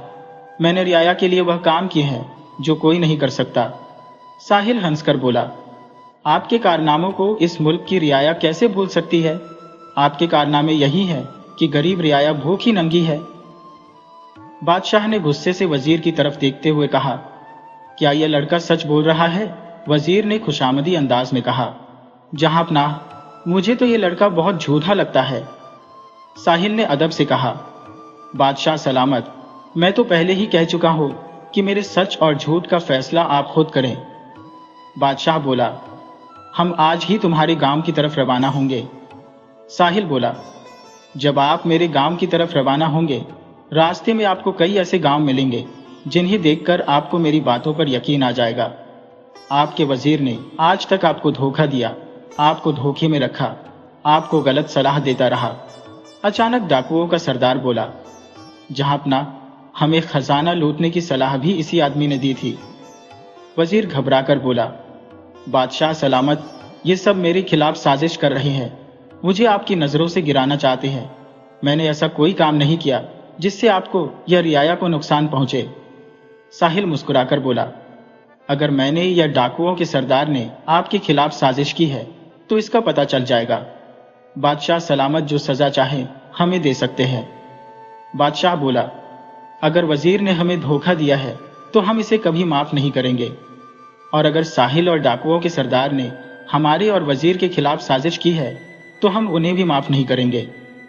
ये सुनकर वजीर के होश उड़ गए। बादशाह ने शाही फौज के सिपाही से कहा, जब तक हम अपनी रियाया को अपनी आंखों से नहीं देख लेते तब तक वजीर, डाकुओं का सरदार और यह लड़का शाही फौज की कैद में रहेंगे। बादशाह अपनी फौज और दरबारियों के साथ साहिल का गांव देखने के लिए रवाना हुआ। शहर से निकलकर जब बादशाह एक गांव में पहुंचा तो उसने अपनी रियाया को खेतों में काम करते देखा, जिनके फटे पुराने कपड़े थे, जिनके चेहरे भूख से सूखे हुए थे। गांव में सिर्फ एक पक्का मकान था, बाकी सब छोटे छोटे कच्चे मकान थे। जब रियाया को पता चला कि उनका बादशाह गांव में आया है तो वह हैरान रह गए। रियाया दौड़कर बादशाह को देखने के लिए जमा हो गई। बादशाह अपनी गरीब रियाया की हालत देखकर बहुत दुखी हुआ। उसकी आंखों में आंसू आ गए। बादशाह ने एक गरीब किसान से पूछा, क्यों बाबा, तुम्हारा क्या हाल है? किसान ने कहा, जहां पनाह, हम गरीबों का हाल क्या पूछते हो? दिन भर मेहनत करते हैं लेकिन पेट भरकर रोटी नसीब नहीं होती। हमारे पास इतने पैसे नहीं होते कि हम अपने और अपने बच्चों के लिए कपड़े बना सके। हमारे मकान ऐसे हैं जैसे जानवरों के बाड़े, खुदा का शुक्र है कि आज आपको अपनी रियाया का ख्याल आया। हम तो आज तक वजीर ही को अपना बादशाह समझते रहे, क्योंकि इस मुल्क पर उसी का हुक्म चलता है। बादशाह ने वजीर को कहा, क्यों वजीर साहब, आप तो कहते थे कि हमारी रियाया बहुत खुशहाल जिंदगी बसर कर रही है। आपने इस मुल्क और इस मुल्क की रियाया के लिए बहुत काम किए हैं। इस मुल्क में कोई गरीब नहीं। तुमने हमें धोखे में क्यों रखा? हमें बेवकूफ़ क्यों बनाते रहे? वजीर डर से कांपने लगा। बादशाह चिल्लाकर बोला, वजीर, तुमने हमारी रियाया पर जुल्म नहीं किया, बल्कि हम पर जुल्म किया है, और हम तुम्हें इस जुल्म की सजा जरूर देंगे। बादशाह ने एक गरीब किसान को अपने करीब बुलाकर कहा, चाबुक उठाओ और वजीर को कोड़े लगाओ। किसान ने वजीर को कोड़े मारे। फिर बारी बारी गांव के तमाम लोगों ने वजीर को कोड़े मारे। वजीर कोड़े खाकर बेहोश हो गया। बादशाह ने खजांची को बुलाकर कहा, इस गांव के लोगों को पक्के मकान बनाने, कपड़े और जमीनें खरीदने के लिए 100 अशर्फिया दी जाए। फिर बादशाह ने गांव के लोगों से कहा, अगर और जरूरत पड़ जाए तो तुम सीधे हमारे पास चले आना। गांव के गरीब लोग बहुत खुश हुए। इसी तरह बादशाह आगे चलता गया और गांव के लोगों को अशर्फिया देता रहा और वजीर को चाबुक लगवाता रहा। काफी गांव गुजर गए। वजीर का चाबुक खा खा कर बुरा हाल था। बादशाह ने कहा, वजीर का पूरा इलाज किया जाए, ताकि जब यह ठीक हो जाए तो इसकी फिर से पिटाई की जा सके। जैसे जैसे साहिल का गांव करीब आ रहा था, साहिल बहुत खुश दिखाई दे रहा था और वजीर के चेहरे पर हवाइयां उड़ रही थी। उसने अपनी मौत को करीब देखकर बादशाह से कहा, जहांपनाह, चाबुक खाते खाते मेरा बुरा हाल हो गया है। अब मुझ में चाबुक खाने की हिम्मत नहीं। बेहतर है कि आप मुझे तलवार के एक ही वार से खत्म कर दीजिए, ताकि मैं आराम से मर सकूं। बादशाह बोला, रियाया पर जुल्म करते हुए तुम्हें कुछ ख्याल नहीं आया? हमें धोखा देते हुए तुम्हें डर नहीं आया? हम तुम्हें तड़पा तड़पा कर मारेंगे। सफर करते करते बादशाह जब गुलाम नगर के करीब पहुंचा तो दूर से ही साफ सुथरे मकान और अच्छे लिबास पहने लोगों को देखकर पूछा, यह कौन सा गांव है? हमने आज तक अपनी सल्तनत में इतना खूबसूरत गांव नहीं देखा। इस गांव के लोग बहुत मालदार लगते हैं। साहिल ने आगे बढ़कर कहा, जहां पनाह, ये मेरा गांव गुलाम नगर है, जिसके बारे में मैं पहले ही सब कुछ बता चुका हूं। आपका वजीर और डाकुओं का सरदार मुझे झूठा मक्कार कह रहे थे। आप खुद अंदाजा लगा लें, मैंने आपसे झूठ कहा था या सच। जब बादशाह गांव में दाखिल हुआ तो गांव के लोगों ने बादशाह का शानदार स्वागत किया। गांव के स्कूल में उसी वक्त छुट्टी हुई थी। बच्चे अपना अपना बस्ता उठाए स्कूल से घरों की तरफ जा रहे थे। बादशाह खुश होकर बोला, क्या इस गांव में स्कूल भी है? साहिल बोला, जनाब, इस गांव में स्कूल भी है और अस्पताल भी। यहाँ खेलने के लिए मैदान भी है। साहिल बादशाह को लेकर गांव में पहुंचा। बादशाह मकान देखकर बहुत खुश हुआ। एक ही तरह के खूबसूरत मकान देखकर बादशाह बोला, साहिल, तुमने ठीक ही कहा था कि जो काम हमें और हमारी सरकार को करना चाहिए था वह तुमने किया है। गांव के लोग साफ सुथरे कपड़े पहने इधर उधर घूम रहे थे। बादशाह बोला, ए नौजवान, हम तुम्हारी बाप के कारनामों से बहुत खुश हैं। डाकुओं का सरदार बादशाह के कदमों पर गिरकर बोला, जहांपनाह, मुझे माफ कर दीजिए। मैं इस लड़के को धोखेबाज और मक्कार समझता था, क्योंकि उस वक्त तक मैं यही समझ रहा था कि लड़का झूठ बोल रहा है। मैं वजीर को बचाना चाहता था, क्योंकि उसने शाही खजाना लूटने में मदद दी थी। इस लड़के ने मेरी आंखें खोल दी। मैं आपसे वादा करता हूं, अगर जहांपनाह आप मेरी जान बख्श दें तो तमाम उम्र इस मुल्क की सेवा करता रहूंगा। मैं इमारत बनाने का माहिर हूं। इसी वजीर ने मुझे डाके डालकर ऐश करने की आदत डाली थी। मैं इस मुल्क की रियाया के लिए अपना खून पसीना एक कर दूंगा। बादशाह ने साहिल की तरफ देखा। साहिल ने बादशाह से कहा, जहांपनाह, इंसान पैदाइशी चोर या डाकू नहीं होता। यह तो बुरी संगत और बुरे माहौल का नतीजा होता है। आप सरदार को माफ कर दें। हो सकता है वह नेक बनकर इस मुल्क की सेवा कर सके। बादशाह ने सरदार से कहा, हम अपने नौजवान दोस्त की सिफारिश पर तुम्हें माफ करते हैं।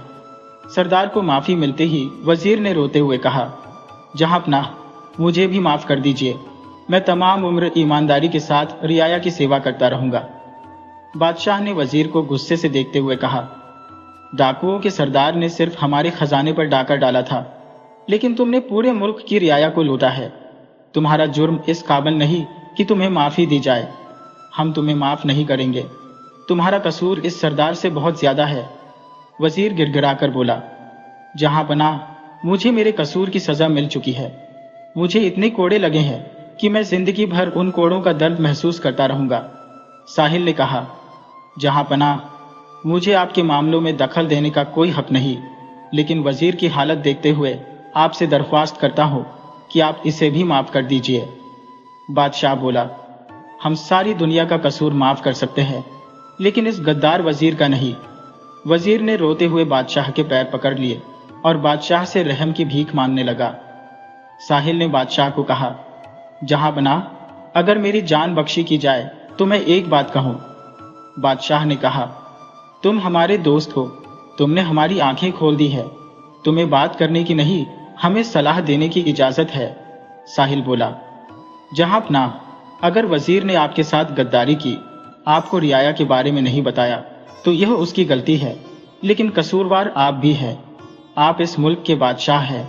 अल्लाह ने आपको इतनी बड़ी सल्तनत इसलिए नहीं दी कि आप अपने महल में रहकर सिर्फ ऐशो इशरत की जिंदगी बसर करें।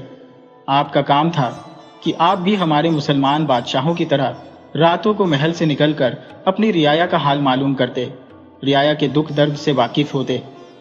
बादशाह थोड़ी देर सोचता रहा और फिर शाही फौज के एक अफसर से कहा, कोड़ा ले आओ। बादशाह का यह हुक्म सुनकर वजीर, साहिल, गुलाम और सरदार सब डर गए। सबका यह ख्याल था कि बादशाह फौज के अफसर को हुक्म देगा कि इस गुस्ताख लड़के को इतने कोड़े मारे जाएं कि यह दोबारा गुस्ताखी न कर सके। लेकिन जब फौज का अफसर कोड़ा लेकर बादशाह की सेवा में हाजिर हुआ, तो बादशाह ने उसे हुक्म दिया, तुम मेरी पीठ पर इतने ही कोड़े मारो जितने तुमने अब तक वजीर को मारे हैं। हमारा दोस्त ठीक कहता है कि हम दोनों कसूरवार हैं, बल्कि मेरा जुर्म वजीर के जुर्म से ज्यादा संगीन है। बादशाह का हुक्म सुनकर सब हैरान रह गए। खुशी से सबकी आंखों में आंसू आ गए। बादशाह चिल्लाया, हुक्म की तामील हो। फौज का अफसर बादशाह पर कोड़े बरसाने लगा। जब कोड़े बरसाना रुक गया तो बादशाह ने साहिल से कहा, मेरे नौजवान दोस्त, अब तो तुम खुश हो। साहिल बोला, बादशाह सलामत। जिस मुल्क में आप जैसा इंसाफ पसंद बादशाह मौजूद हो, उस मुल्क पर दुनिया के लोग फख्र करेंगे। बादशाह ने वजीर का कसूर तो माफ कर दिया, लेकिन इसके साथ ही यह ऐलान किया कि आज से हमारा वजीर हमारा नौजवान दोस्त साहिल होगा। गुलाम, सरदार और साहिल इस ऐलान पर हैरान रह गए। साहिल ने अदब से कहा, जहां पनाह, मैं इस काबिल नहीं कि इस मुल्क की रियाया की सेवा कर सकूं। बादशाह बोला, यह तो हम जानते हैं कि कौन काबिल है और कौन नहीं। तुम्हें हमारा वजीर बनना पड़ेगा। अब तुम अपने गांव की सेवा के साथ साथ पूरे मुल्क की सेवा करोगे। साहिल बोला, लेकिन वजीर बनने से पहले मेरी कुछ शर्तें हैं। साहिल की बात सुनकर बादशाह मुस्कुराता हुआ बोला, हम तुम्हारी शर्तें सुनना चाहते हैं। साहिल बोला, शाही खजाने में जितनी दौलत जमा है, यह आपकी दौलत नहीं होगी। यह तमाम दौलत रियाया की होगी। ये दौलत रियाया की भलाई के लिए खर्च होगी। मैं रियाया की भलाई के लिए जो भी काम करूंगा, आपको उसकी मंजूरी देनी होगी। बादशाह बोला, पहले शाही खजाने में जमा दौलत हमारी थी, लेकिन आज से वह दौलत रियाया की होगी। तुम्हारी इस शर्त से पहले ही हमने फैसला कर लिया था कि हम अब महल में बैठे नहीं रहेंगे, रियाया की सेवा करेंगे। तुम्हें रियाया की भलाई के लिए हर काम करने का अधिकार होगा। हमारी मंजूरी की भी जरूरत नहीं। साहिल बोला, आज से इस मुल्क में तमाम परिंदों, जानवरों के शिकार पर पाबंदी लगा दी जाए। बादशाह बोला, हमें तुम्हारी यह शर्त भी मंजूर है। साहिल बोला, कैद खाने में जितने लोग कैद की सजा भुगत रहे हैं, उन्हें भी आजाद कर दीजिए, ताकि वह भी अपनी गलतियों से तौबा करके इस मुल्क की सेवा कर सके। बादशाह बोला, हमें तुम्हारी यह शर्त भी मंजूर है। साहिल बोला, मेरी आखिरी शर्त यह है कि मैं न तो महल में रहूंगा और न शाही खजाने से तनख्वाह लूंगा, बल्कि अपने घर रहूंगा और जो कुछ खुदा ने मुझे दिया है उसी पर गुजारा करूंगा। शाही खजाने पर मैं बोझ नहीं बनना चाहता। बादशाह बोला, यह शर्त हमें मंजूर नहीं। हमने तुम्हारी सारी शर्तें मंजूर कर ली हैं। हम यह शर्त भी मंजूर कर लेते हैं, लेकिन इसमें यह खराबी है कि अगर तुम वजीर बनकर भी अपने गांव में रहे तो फिर हम तुमसे किस तरह सलाह लेंगे। हम चाहते हैं कि तुम हमारे करीब रहो और अपनी मेहनत का मुआवजा लो। मेहनत का मुआवजा नहीं लोगे तो हमें तकलीफ होगी। सरदार, गुलाम और वजीर ने कहा, साहिल, आपको जहांपनाह की सलाह मान लेनी चाहिए। साहिल बोला, जहांपनाह की अगर यही इच्छा है तो मुझे जहांपनाह की सलाह मंजूर है, लेकिन मैं अपनी मेहनत का मुआवजा सिर्फ इतना ही लूंगा जितनी मुझे जरूरत होगी। बादशाह बोला, हमें तुम्हारी यह शर्त भी मंजूर है। गुलाम के गांव के लोग साहिल के वजीर बनने की खुशी में कई दिनों तक गुलाम नगर में जश्न मनाते रहे। साहिल ने वजीर बनने के बाद ऐसे काम किए कि रियाया देखते ही देखते खुशहाल हो गई और पड़ोसी मुल्कों के बादशाह इस मुल्क को देखने के लिए आने लगे। कहते हैं कि साहिल ने बादशाह और रियाया के बीच जो दूरियां थी वह खत्म कर दी। बादशाह साहिल के इस कारनामे से इतना खुश हुआ कि उसने साहिल को अपना वली अहद भी बना दिया। साहिल के वली अहद बनने पर साहिल के माँ बाप से ज्यादा रियाया खुश थी, क्योंकि साहिल ने रियाया की भलाई के लिए बहुत कुछ किया था। रियाया साहिल को अपना दोस्त और हमदर्द समझती थी। साहिल देखते ही देखते बादशाह सलामत की पहली पसंद बन गया। बादशाह सलामत की एक बेटी थी जिसका नाम जुलेखा था।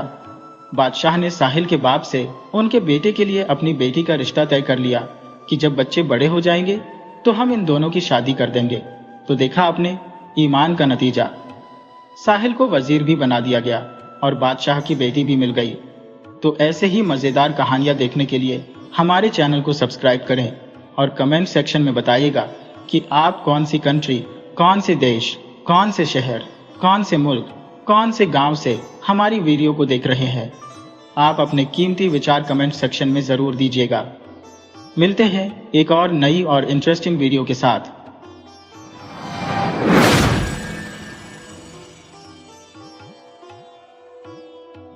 प्राचीन समय की बात है। एक राज्य में एक चोर निवास करता था जो अपनी वृद्ध दादी के साथ रहता था।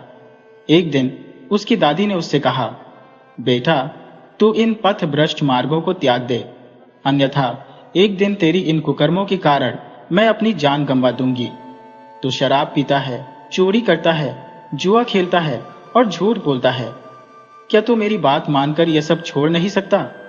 चोर ने जवाब दिया, दादी, मैं शराब इसलिए पीता हूं ताकि हमारी गरीबी को भुला सको, जुआ खेलता हो ताकि जीवन में थोड़ा आनंद पा सको, और चोरी इसलिए करता हो ताकि हम दोनों का पेट पाल सको।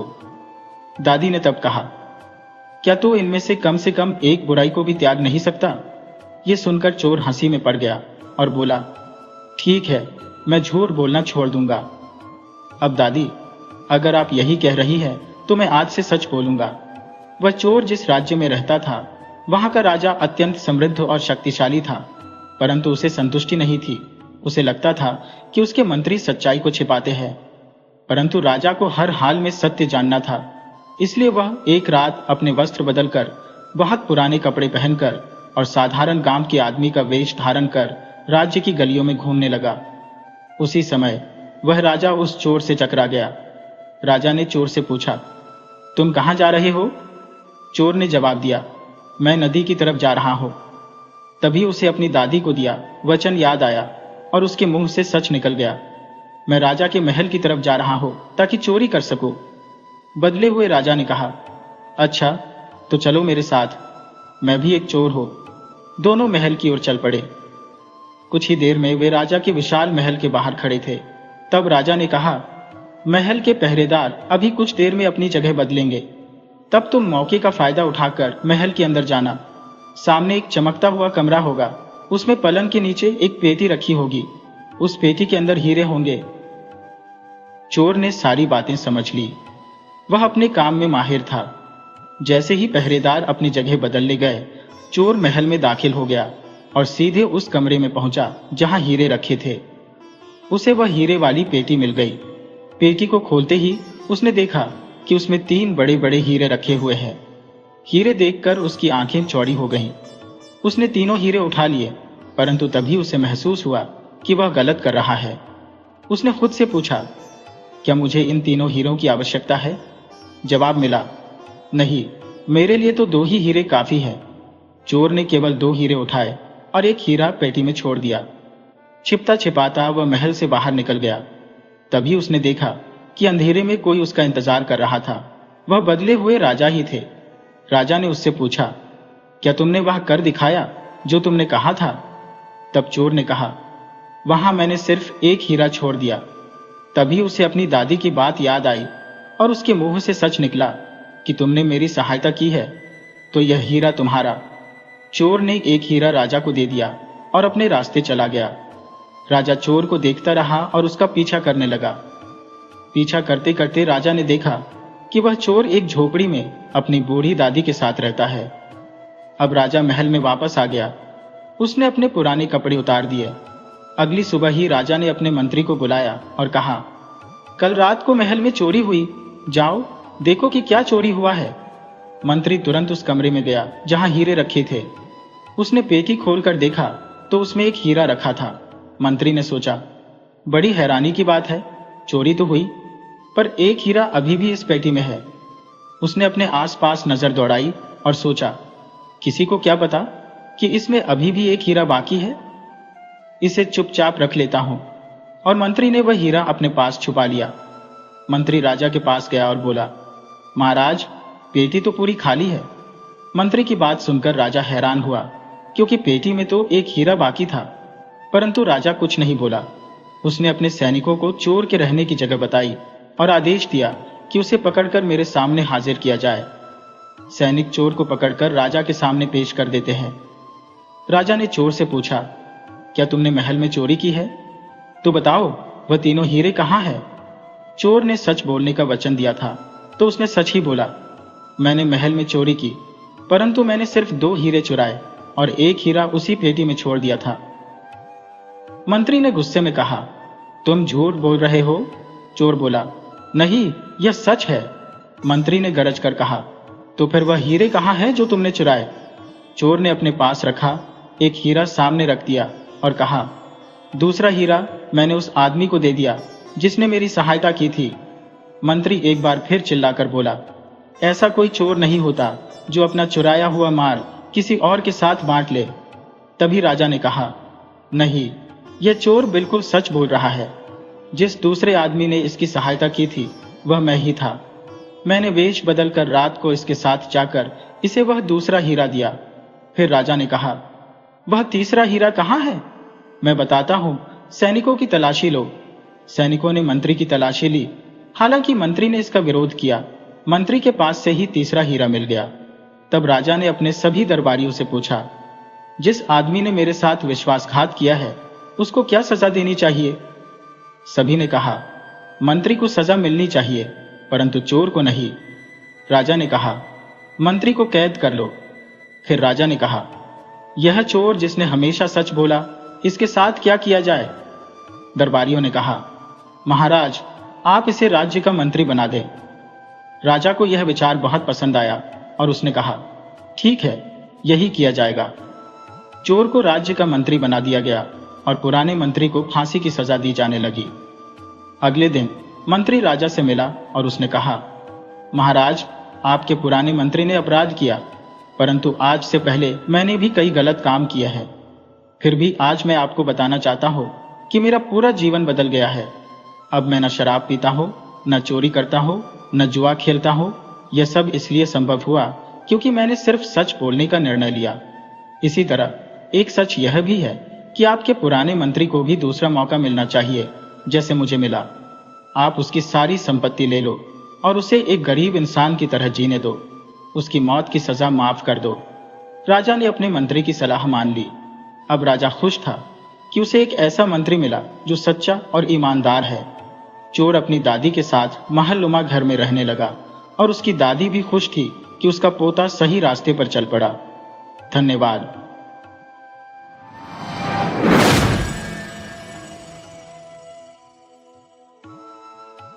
बहुत समय पहले की बात है। एक गांव में एक पति पत्नी अपने 20 वर्षीय बेटे के साथ रहते थे, जो मुखिया था। बेटे का नाम हरि सिंह था। वह प्रतिदिन अपने घर से बाहर कहीं जाता था, किसी कार्य के लिए, या यह उसका नियम था। आज हरिशंकर थोड़ा लेट हो रहा था, इसलिए वह बड़बड़ाता हुआ उठा, कल से रामू की मां को जल्दी जगाया करूंगा। हरिशंकर नहा धोकर पांव फटने से पहले ही घर से निकल गया, क्योंकि चिड़ियों की चहचहाहट शुरू हो गई थी। लेकिन गांव के लोग अभी भी सोए पड़े थे। वे अपने दैनिक कार्यों में अभी नहीं लगे थे।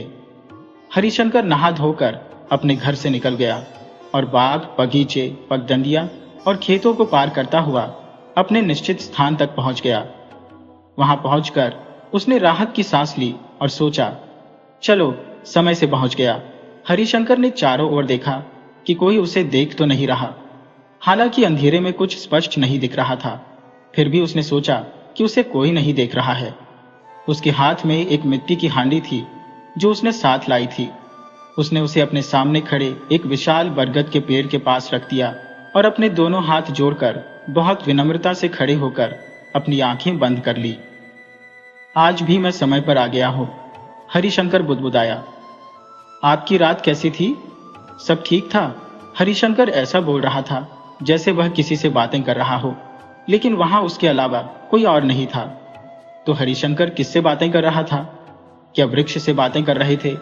क्या वृक्ष बातें सुनते हैं? हरिशंकर ने भले ही चारों ओर दृष्टि डालकर तसल्ली कर ली थी कि उसे कोई नहीं देख रहा, पर वहां हरिशंकर के अलावा भी एक व्यक्ति था, जो रामू था। हरिशंकर का 20 वर्षीय बेटा, जो उसे एक पेड़ के पीछे छुपकर देख रहा था।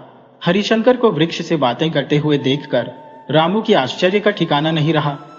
उसने मन में सोचा, क्या पिताजी पागल हो गए हैं? वृक्ष कौन बात करता है भला? यही तो वह रहस्य था जिसे मुझसे इतने सालों से छिपाकर रखा गया है। बस इतनी सी बात के लिए पिताजी और मां ने मुझे आज तक खेतों तक नहीं आने दिया। रामू के हृदय में अपने पिता के प्रति गुस्सा पनपने लगा। यह भी कोई बात है जो मुझे आज तक खेतों की तरफ नहीं आने देते? क्या पिताजी का दिमाग चल गया है? रामू अपने मन में इन विचारों का मंथन कर रहा था कि अचानक से बहुत तेज गति से हवा चलने लगी। सारा वातावरण एक अजीब से रहस्य से भर गया। यह हवा का उमड़ना और पत्तियों का सरसराना सब कुछ सामान्य नहीं था। यह हवा मन में खुशी नहीं बल्कि डर का संचार कर रही थी। वायु चलने के बाद भी रामू को घुटन सी महसूस हो रही थी। उसे अपने मन में डर का अनुभव हुआ। उसने जो आगे देखा, उसकी आंखें फटी की फटी रह गईं। अगर उसकी जगह कोई और होता तो शायद बेहोश होकर गिर पड़ता, पर रामू ने अपने कौतूहल को एक विराम दिया और वहीं डटा रहा। उसने देखा कि हवा बहुत तेज चल रही थी और पूरा वृक्ष हिलने लगा था। वृक्ष की शाखाएं, पत्तियां और डालियां सब हिल रही थी, जबकि आसपास के सभी वृक्ष शांत थे। उनमें केवल हल्की हवा चल रही थी जो सामान्य थी, लेकिन बरगद के वृक्ष पर हलचल सी उमड़ रही थी। तब एक भारी रहस्यमय आवाज सुनाई दी जो हरिशंकर के प्रश्नों का उत्तर दे रही थी। सांप ने कहा, हरिशंकर, मैं ठीक हूं, बिल्कुल वैसे ही जैसा तुमने कल मुझे छोड़ा था। मुझे बहुत भूख लग रही है, कुछ खाने को दो। रामू को यह सोचने का अवसर तक नहीं मिला कि यह आवाज किधर से आ रही है। यह अदृश्य व्यक्ति कहां से बोल रहा है? यह किसका स्वर है? क्या यह कोई प्रेरित है? तभी उसने देखा कि बरगद का जो वृक्ष था वह एक विशाल दैत्य की तरह अपनी शाखाओं को पूजाओं की तरह सामने लाकर एक याचक की तरह उनमें आपस में जोड़ लिया। हल्का हल्का उजाला उभरने लगा था, परंतु अंधकार अभी भी बाकी था। सूरज देवता अभी प्रकट नहीं हुए थे। रामू की आंखें आश्चर्य से फटी की फटी रह गईं। उसकी सांसें मानो अटक कर ही रह गईं। जो कुछ भी उसकी आंखों के सामने घट रहा था, उसकी तो उसने कल्पना भी नहीं की थी। रामू की सोचने समझने की शक्ति अब जवाब दे चुकी थी। वह बस चुपचाप वहां खड़ा होकर आगे की घटना को देखता रहा। तभी उसने देखा कि उसके पिताजी हरिशंकर ने मिट्टी की हांडी जिसमें खीर थी, उसे उस बरगद के वृक्ष के तने में बने हुए एक कोतर के अंदर रख दिया। इसके बाद उन्होंने अपनी दोनों हथेलियों को नमस्कार की मुद्रा में जोड़ लिया, अपनी आंखों को बंद किया और कुछ मंत्रों का जाप करने लगे। रामू को मंत्र स्पष्ट सुनाई तो नहीं दे रहे थे। उसके पिताजी लगभग 5 मिनट तक उसी अवस्था में खड़े रहे। इसके बाद उन्होंने अपनी आंखें खोली। उन्होंने कोटर के अंदर हाथ डाला और मिट्टी की हांडी को बाहर निकाल लिया। आश्चर्य की बात तो यह थी कि मिट्टी की हांडी में अब खीर नहीं थी। ऐसा लग रहा था कि किसी ने बहुत ही स्वाद लेकर चाट चाट कर खीर खाली कर दी हो। उस खाली हांडी में अब खीर के स्थान पर एक चांदी का सिक्का जगमगा रहा था। उसकी चमक और किरणी हांडी के बाहर तक आ रही थी। रामू से अब सहन नहीं हो सका। उसने एक हाथ अपने कलेजे पर रखा जैसे उसका दिल डूबता जा रहा था। दूसरे हाथ से उसने अपना मुंह बंद कर लिया। उसे भय था कि कहीं उसके मुंह से चीख ना निकल जाए। वह घबराहट में पीछे हटने लगा। वह तेजी से पीछे हटते हुए जा रहा था कि उसके पैर में किसी पत्थर के टकराने से वह गिर पड़ा और उसके गिरते ही उसके मुंह से आवाज निकल गई। तभी हरिशंकर की चेतना भंग हो गई।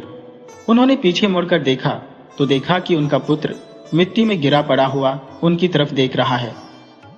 अपने पुत्र को वहां देखकर हरिशंकर की आंखें हैरानी से फैल गईं, क्योंकि अब थोड़ा उजाला भी फैल चुका था। हरिशंकर और रामू के बीच पर्याप्त दूरी थी, परंतु एक पिता ने अपने पुत्र को पहचान लिया था। हरिशंकर ने जमीन पर पड़े अपने पुत्र को हल्के अंधेरे में भी पहचान लिया था। उन्हें यूं लगा कि जैसे उन पर किसी की कुदृष्टि पड़ गई है। उन्होंने वहीं से गुस्से में चिल्लाया, रामू, ये तुमने क्या किया? रामू अपने बचपन से ही यह देखता आ रहा था। पिताजी सुबह तड़के उठ जाते थे, फिर पास में सोई हुई मां को जगाते थे। दोनों ही बहुत ही धीमी आवाज में बातचीत करते थे, या फिर कुछ खटपट होने की आहट से रामू की नींद खुल जाती थी। कभी कभी रामू उठता पर नींद के प्रभाव में सो जाता था, तो कभी कभी ऐसा भी हुआ कि वह चारपाई पर पड़े पड़े देखता रहता था। मां उठने के बाद हाथ धोकर चूल्हा सुलगाने लगती थी। पिताजी कुएं पर जाकर नहाने धोने लगते थे। मां चूल्हे पर खीर चढ़ा देती थी। पूरा घर खीर की सुगंध से महक उठता था, परंतु वह खीर खाने को कभी भी रामू को नहीं मिली थी।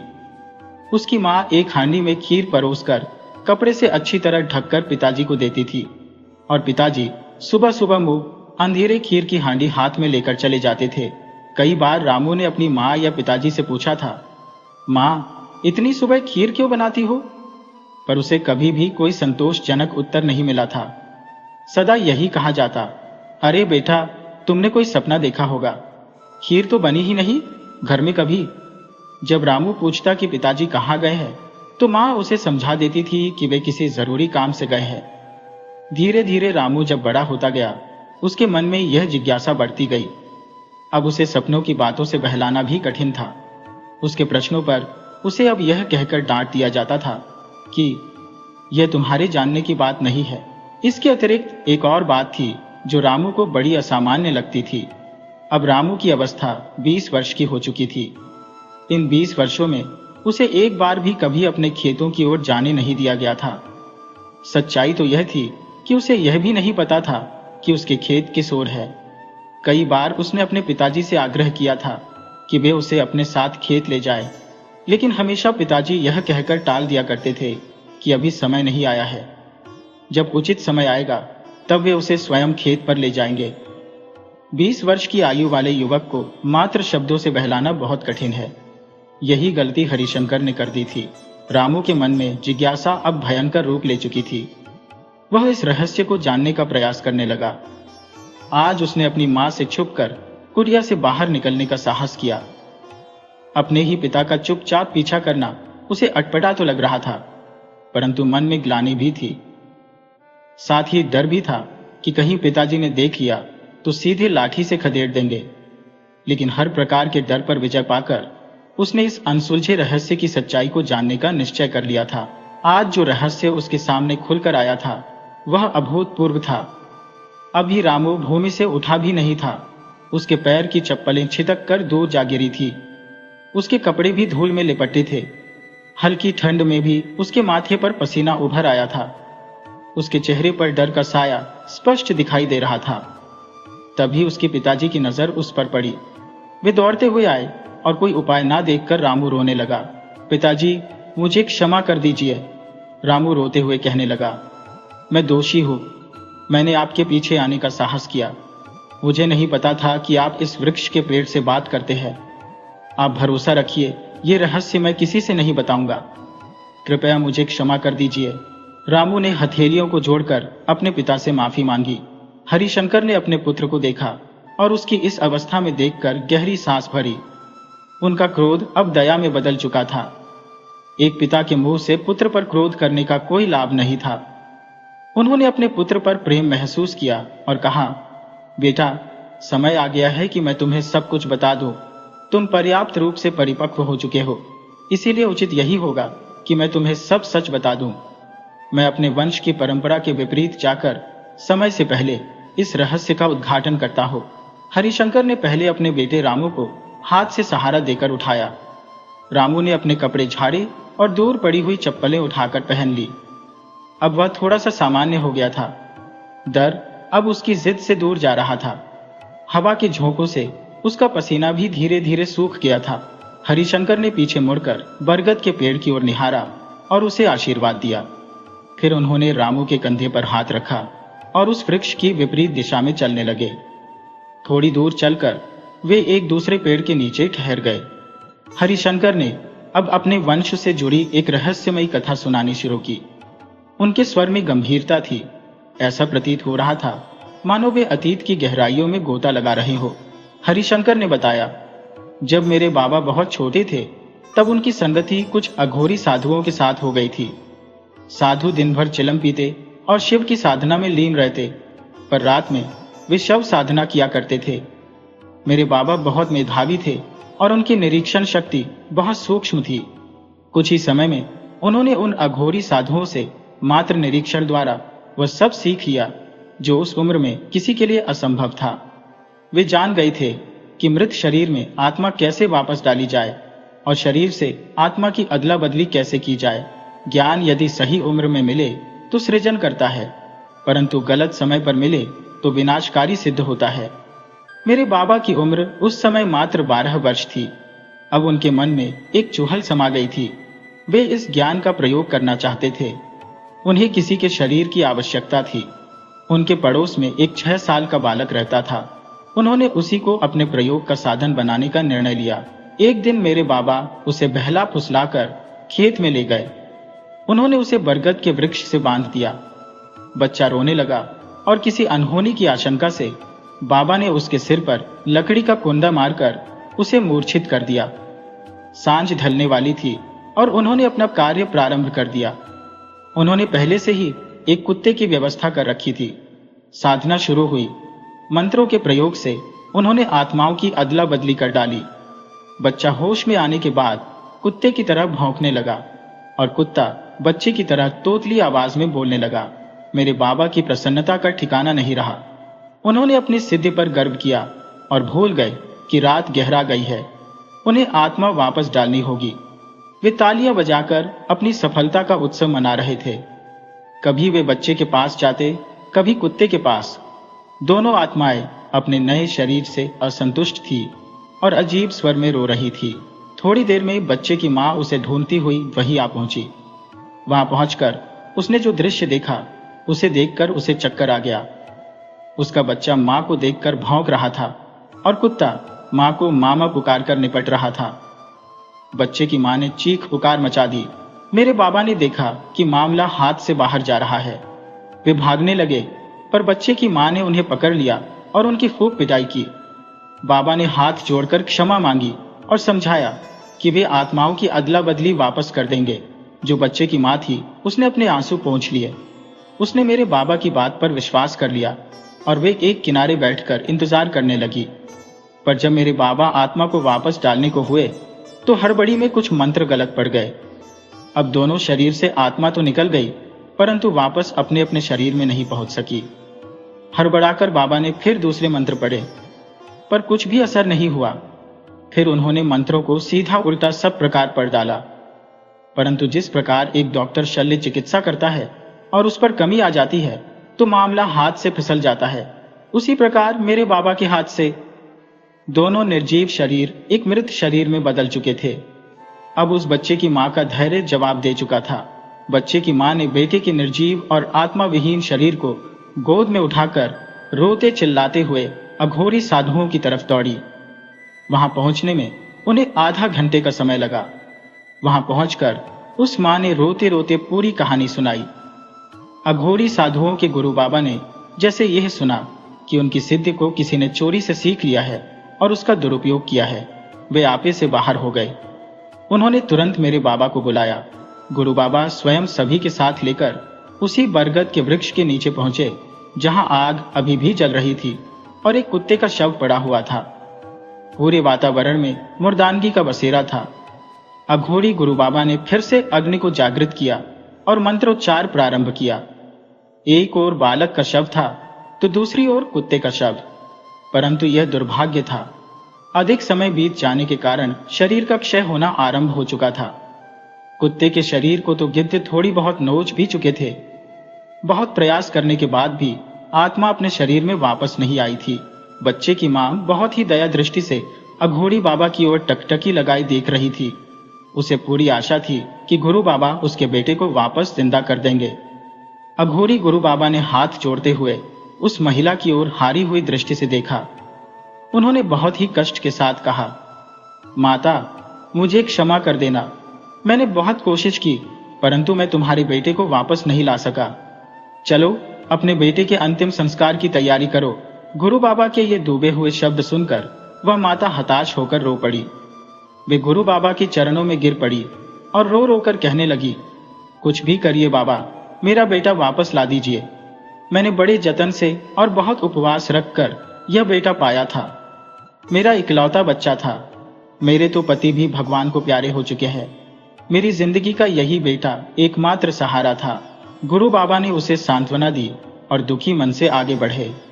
4 कदम की दूरी पर सभी लोग मेरे बाबा को पकड़े हुए बैठे थे। मेरे बाबा का हृदय उस मार्मिक दृश्य को देखकर पश्चाताप की अग्नि में जल रहा था। उन्हें इस बात का बहुत धक्का लगा था कि उन्होंने खेल खेल में एक बच्चे की जान ले ली। अघोरी बाबा की दृष्टि जैसे ही मेरे बाबा पर पड़ी, उनकी आंखों में क्रोध की ज्वाला धधक उठी।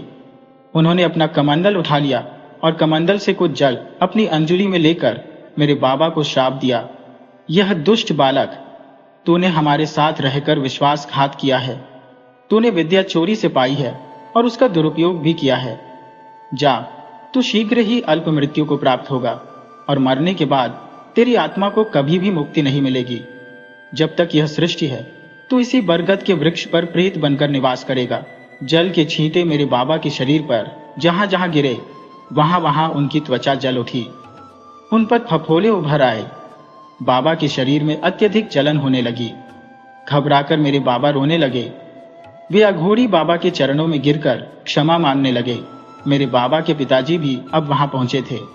उन्हें पूरे मामले की जानकारी पहले से ही मिल चुकी थी।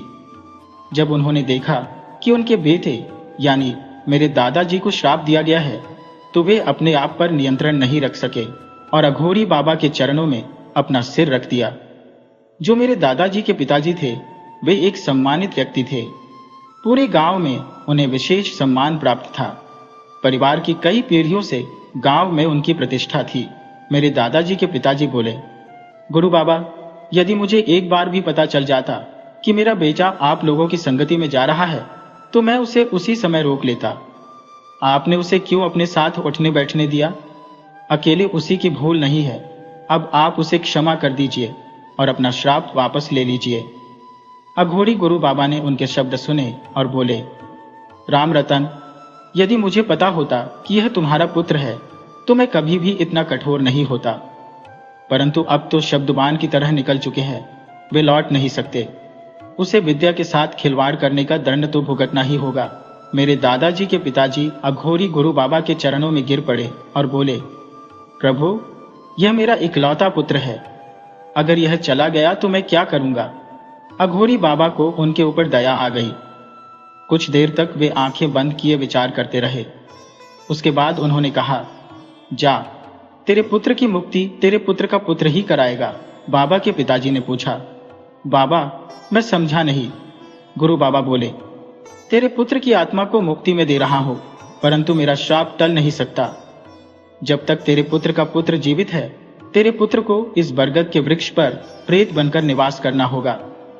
तेरे पुत्र की मृत्यु के पश्चात उसका पुत्र प्रेत बनकर इस वृक्ष पर रहेगा और तेरे पुत्र की आत्मा को प्रेत योनि से मुक्ति मिल जाएगी। मेरे बाबा के पिताजी ने समझ गया कि श्राप का असर आने वाली पीढ़ियों पर पड़ेगा, जिससे कोई भी मुक्त नहीं हो सकेगा। अघोरी बाबा बोले, तुमने सही समझा, इसका दूसरा कोई उपाय नहीं है। मेरे दादाजी के पिताजी ने कहा, गुरु बाबा, इस अपराध के बाद गांव में हमारी प्रतिष्ठा समाप्त हो जाएगी। हर पीढ़ी के बालक समय से पूर्व मृत्यु और मृत्यु के बाद प्रेत बनने के लिए मजबूर होंगे। ये वृक्ष हमारे खेतों को बंजर बना देगा। मेरे दादाजी के पिताजी फूट फूट कर रोने लगे। गुरु बाबा बोले, शांत रहो राम रतन, इस बरगद के वृक्ष की जड़ों के नीचे एक चांदी के सिक्कों का खजाना है। प्रेत को मुक्ति तक जीवित रखने के लिए प्रतिदिन खीर की भेंट देनी होगी।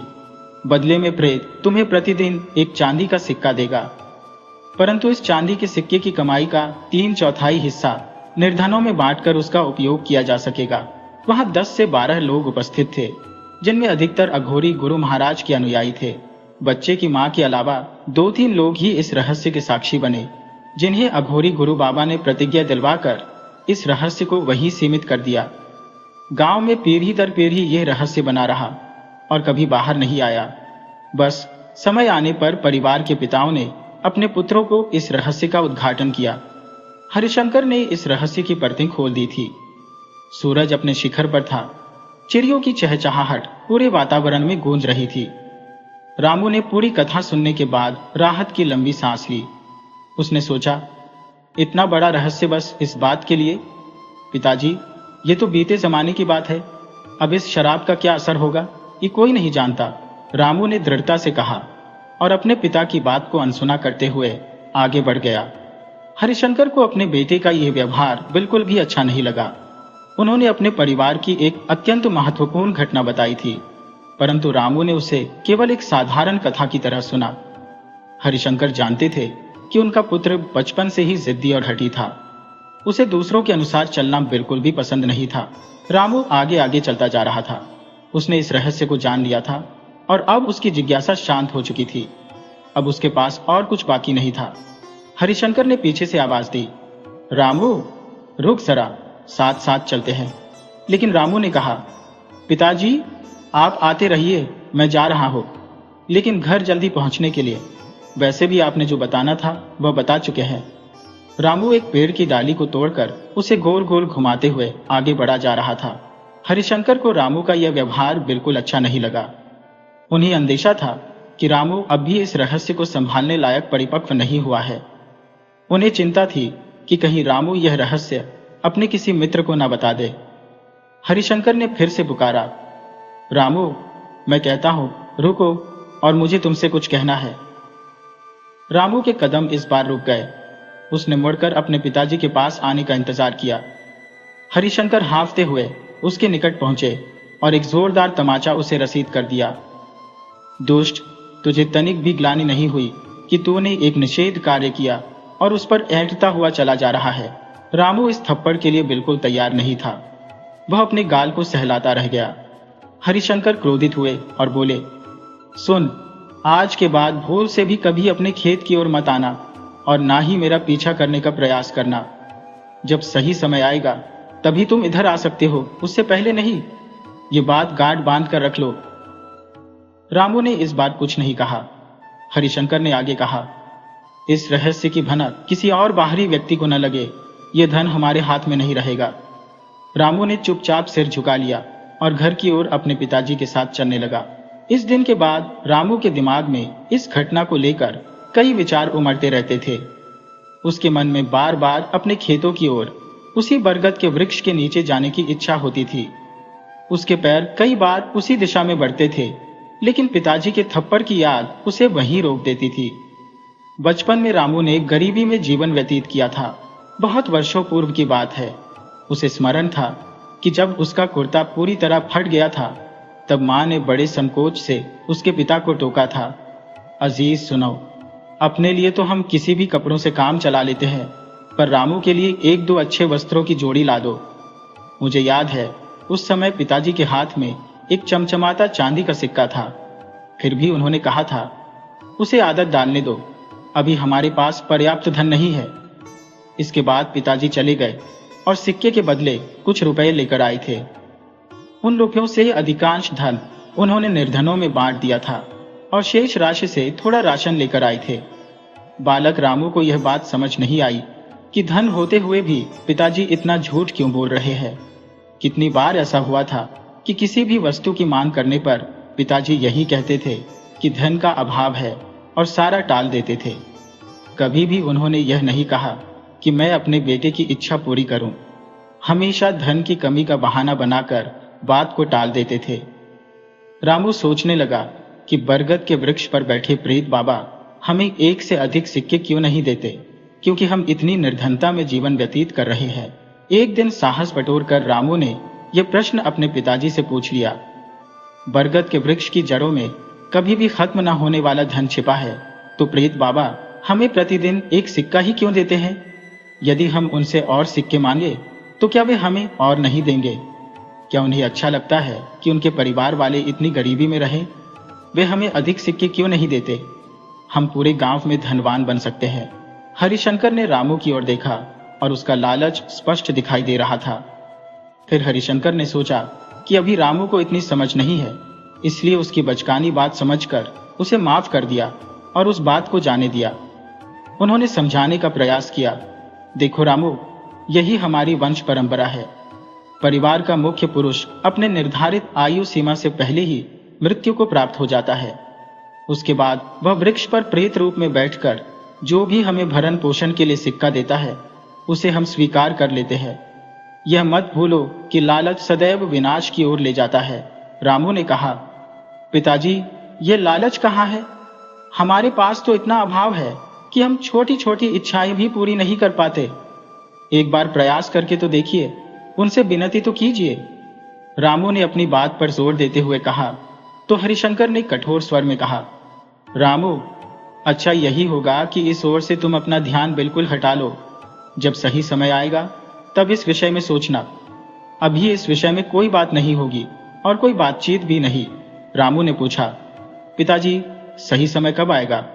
हरिशंकर ने उसकी इस बात का कोई जवाब नहीं दिया और लाठी उठाकर घर से बाहर निकल गए। समय अपनी गति से धीरे धीरे सरकता रहा। 3-4 साल गुजर गए। रामू एक सुंदर सुडौल शरीर वाला नवयुवक बन चुका था। उसके जीवन में प्रकृति ने नए रंग भरने शुरू कर दिए थे। नगर के गांव से एक लड़की रामू के घर के निकट एक परिवार में रहने के लिए आई थी। लड़की बहुत ही सुंदर थी। जो भी उसे देखता उसका सलौना मुख उसके दिमाग में बस जाता था। एक दिन लड़की एक बकरी के बच्चे के पीछे दौड़ती हुई रामू की कुटिया तक आ पहुंची। रामू कुएं से पानी निकाल रहा था और तेजी से आती हुई लड़की फिसल कर गिर पड़ी। रामू ने जब कुएं की मुंडेर से मुड़कर देखा तो देखता ही रह गया। उस कन्या के मुख का जो आकर्षण था उसने रामू को सम्मोहित कर दिया। लड़की अपने आप को संभालते हुए उठी और गांव की ओर देखते हुए बड़बड़ाई, बड़े ही अजीब लोग हैं, अपना हाथ तक नहीं बढ़ाया मुझे उठाने के लिए। न जाने कैसे लोग हैं इस गांव के। इतना कहकर वह लड़की वहां से चली गई। रामू की चेतना उसके जाने के बाद ही वापस आई। जब उसे हालात समझ में आए तो उसने खुद पर ग्लानि की। वह लड़की के पीछे पीछे दौड़ा और पुकारा, सुनिए, मुझे क्षमा कर दीजिए। वो कुछ और कहने ही वाला था कि लड़की ने मुड़कर उसे गुस्से से देखा। तभी अंदर से किसी ने पुकारा, चंचल, चंचल, कहाँ हो तुम? तो लड़की ने जवाब दिया, कहीं नहीं मौसी, यही हो। बकरी का बच्चा भाग गया था, बस उसे पकड़ने गई थी। वह लड़की चंचल नाम से पुकारे जाने पर अंदर चली गई। रामू ने मन ही मन सोचा, चंचल, कितना सुंदर नाम है, और दिन भर उसका मन चंचल की सोच में डूबा रहा। रामू अब सुबह से ही अपने घर के बाहर बैठा चंचल की एक झलक पाने की प्रतीक्षा करता। जैसे ही चंचल की एक झलक उसे मिल जाती, उसे मानो तृप्ति प्राप्त हो जाती। चंचल ने उसके मन को बांध लिया था। प्रारंभ में तो चंचल उसे अपरिचित दृष्टि से देखती थी, पर बाद में उसकी निगाहें रामू की ओर टिकने लगी और वह भी मंत्रमुग्ध होकर उसे देखने लगी। रामू रात को अपनी चारपाई पर पड़ा सोचता कि कल सुबह अपने दिल का हाल चंचल के सामने खोल देगा, लेकिन सुबह होते ही उसका साहस जवाब दे जाता और वह कुछ भी नहीं कह पाता। एक दिन दोपहर की बात है। रामू की पड़ोसन, जो चंचल की मौसी की लड़की थी, उसके पास एक पर्ची लेकर आई। पर्ची खोलने पर रामू ने देखा कि उसमें लिखा था, थोड़ी देर में तालाब के किनारे मिलो। यह पढ़कर रामू अचंभित भी हुआ और आनंदित भी। वह आनंदित होकर तालाब के किनारे जा पहुंचा। वहां उसने देखा कि चंचल एक सुंदर धोती पहने जल में अपनी परछाई देख रही थी। रामू धड़कते दिल से उसके पास पहुंचा। चंचल ने लंबी छोटी पर हाथ फेरते हुए पूछा, रामू, ये सुबह शाम मुझे क्यों देखा करते हो? क्या अच्छा लगता है ये सब? उसने यह पूछा ही था कि चंचल की मौसी की लड़की रानी भी वहां आ गई और कहने लगी, कितनी बार पूछो, क्यों, तुम दोनों के बीच क्या चल रहा है? रामू सकपका गया और पसीने में नहा गया। जैसे किसी ने उसकी चोरी पकड़ ली हो। चंचल हंस पड़ी और बोली, मैं तो तुम्हें बड़ा शेर समझती थी। तुम तो उसी बकरी के बच्चे की तरह मिमिया रहे हो जो उस दिन तुम्हारे घर भाग कर आया था। रामू मुस्कुरा दिया। चंचल ने उसका हाथ थाम लिया और लजाते हुए बोली, मुझे भी तुम पसंद हो। रामू की खुशी का ठिकाना नहीं रहा। जिसके विचारों ने उसे दिन रात परेशान कर रखा था, उसने भी उसके प्रेम को स्वीकार कर लिया था। रामू ने उसके माथे को चूम लिया और चंचल वहां से भाग गई। दोनों ने अपने मन की बात कह दी थी। दोनों के परिवारों की आर्थिक स्थिति में जमीन आसमान का अंतर था, फिर भी विवाह प्रस्ताव को मंजूरी मिल गई थी। चंचल के परिवार की आर्थिक स्थिति रामू के परिवार से बेहतर थी। वहां के दूसरे ही दिन चंचल ने देखा कि सुबह सुबह उसकी सास खीर बनाती है और उसके ससुर हरिशंकर मिट्टी की हांडी लेकर कहीं जाते हैं। उसने रामू से पूछा, ये पिताजी इतनी सुबह कहाँ जा रहे हैं? रामू ने गोलमोल उत्तर दिया, कहीं आवश्यक काम से जा रहे होंगे, मुझे पता नहीं है। चंचल को संतुष्टि नहीं मिली, लेकिन उसने बात को जाने दिया। किंतु चंचल की जिज्ञासा अधिक दिन तक दबाई नहीं जा सकी। उसने फिर से अपनी सास और ससुर से वही प्रश्न दोहराया, लेकिन उसे कोई संतोषजनक उत्तर नहीं मिला। अंततः कई बार पूछने पर रामू को अपने परिवार का विचित्र रहस्य चंचल को बताना पड़ा। अब वह इस घर की बहू बन चुकी थी और उससे कुछ छुपाया नहीं जा सकता था। जब चंचल को इस अद्भुत रहस्य के बारे में पता चला तो उसका विस्मय का ठिकाना नहीं रहा। वह स्वभाव से भी चंचल थी। उसने जिद पकड़ ली कि उसे भी अपने खेतों और उस अद्भुत वृक्ष को देखने जाना है। बड़ी मुश्किल से रामू ने उसे समझा बुझाकर शांत कराया। इसी बीच चंचल की मौसेरी बहन रानी का विवाह हो गया। विवाह के कुछ दिनों बाद जब रानी अपने मायके आई तो चंचल उससे मिलने गई। गहनों और महंगे वस्त्रों से लदी रानी को देखकर चंचल के मन में एक प्रकार का खालीपन छा गया। बात करते करते उसने लज्जा से अपनी धोती का आंचल कुछ यूं ओढ़ लिया जैसे अपनी निर्धनता को छुपाना चाहती हो। विवाह से पहले दोनों बहनों में कोई अंतर नहीं था, लेकिन अब उनकी आर्थिक स्थिति ने एक गहरी खाई पैदा कर दी थी। रानी अपनी नई नवेली खुशियों के बीच हंस हंस कर बातें कर रही थी, जबकि चंचल अपने आप को छोटा महसूस कर रही थी। उस दिन चंचल बहुत उदास होकर अपने घर वापस आई और दिन भर उसका मन उचकता रहा।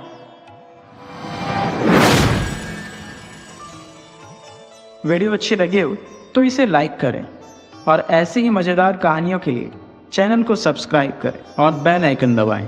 ज़्यादा से ज़्यादा अपने दोस्तों को शेयर करें। धन्यवाद।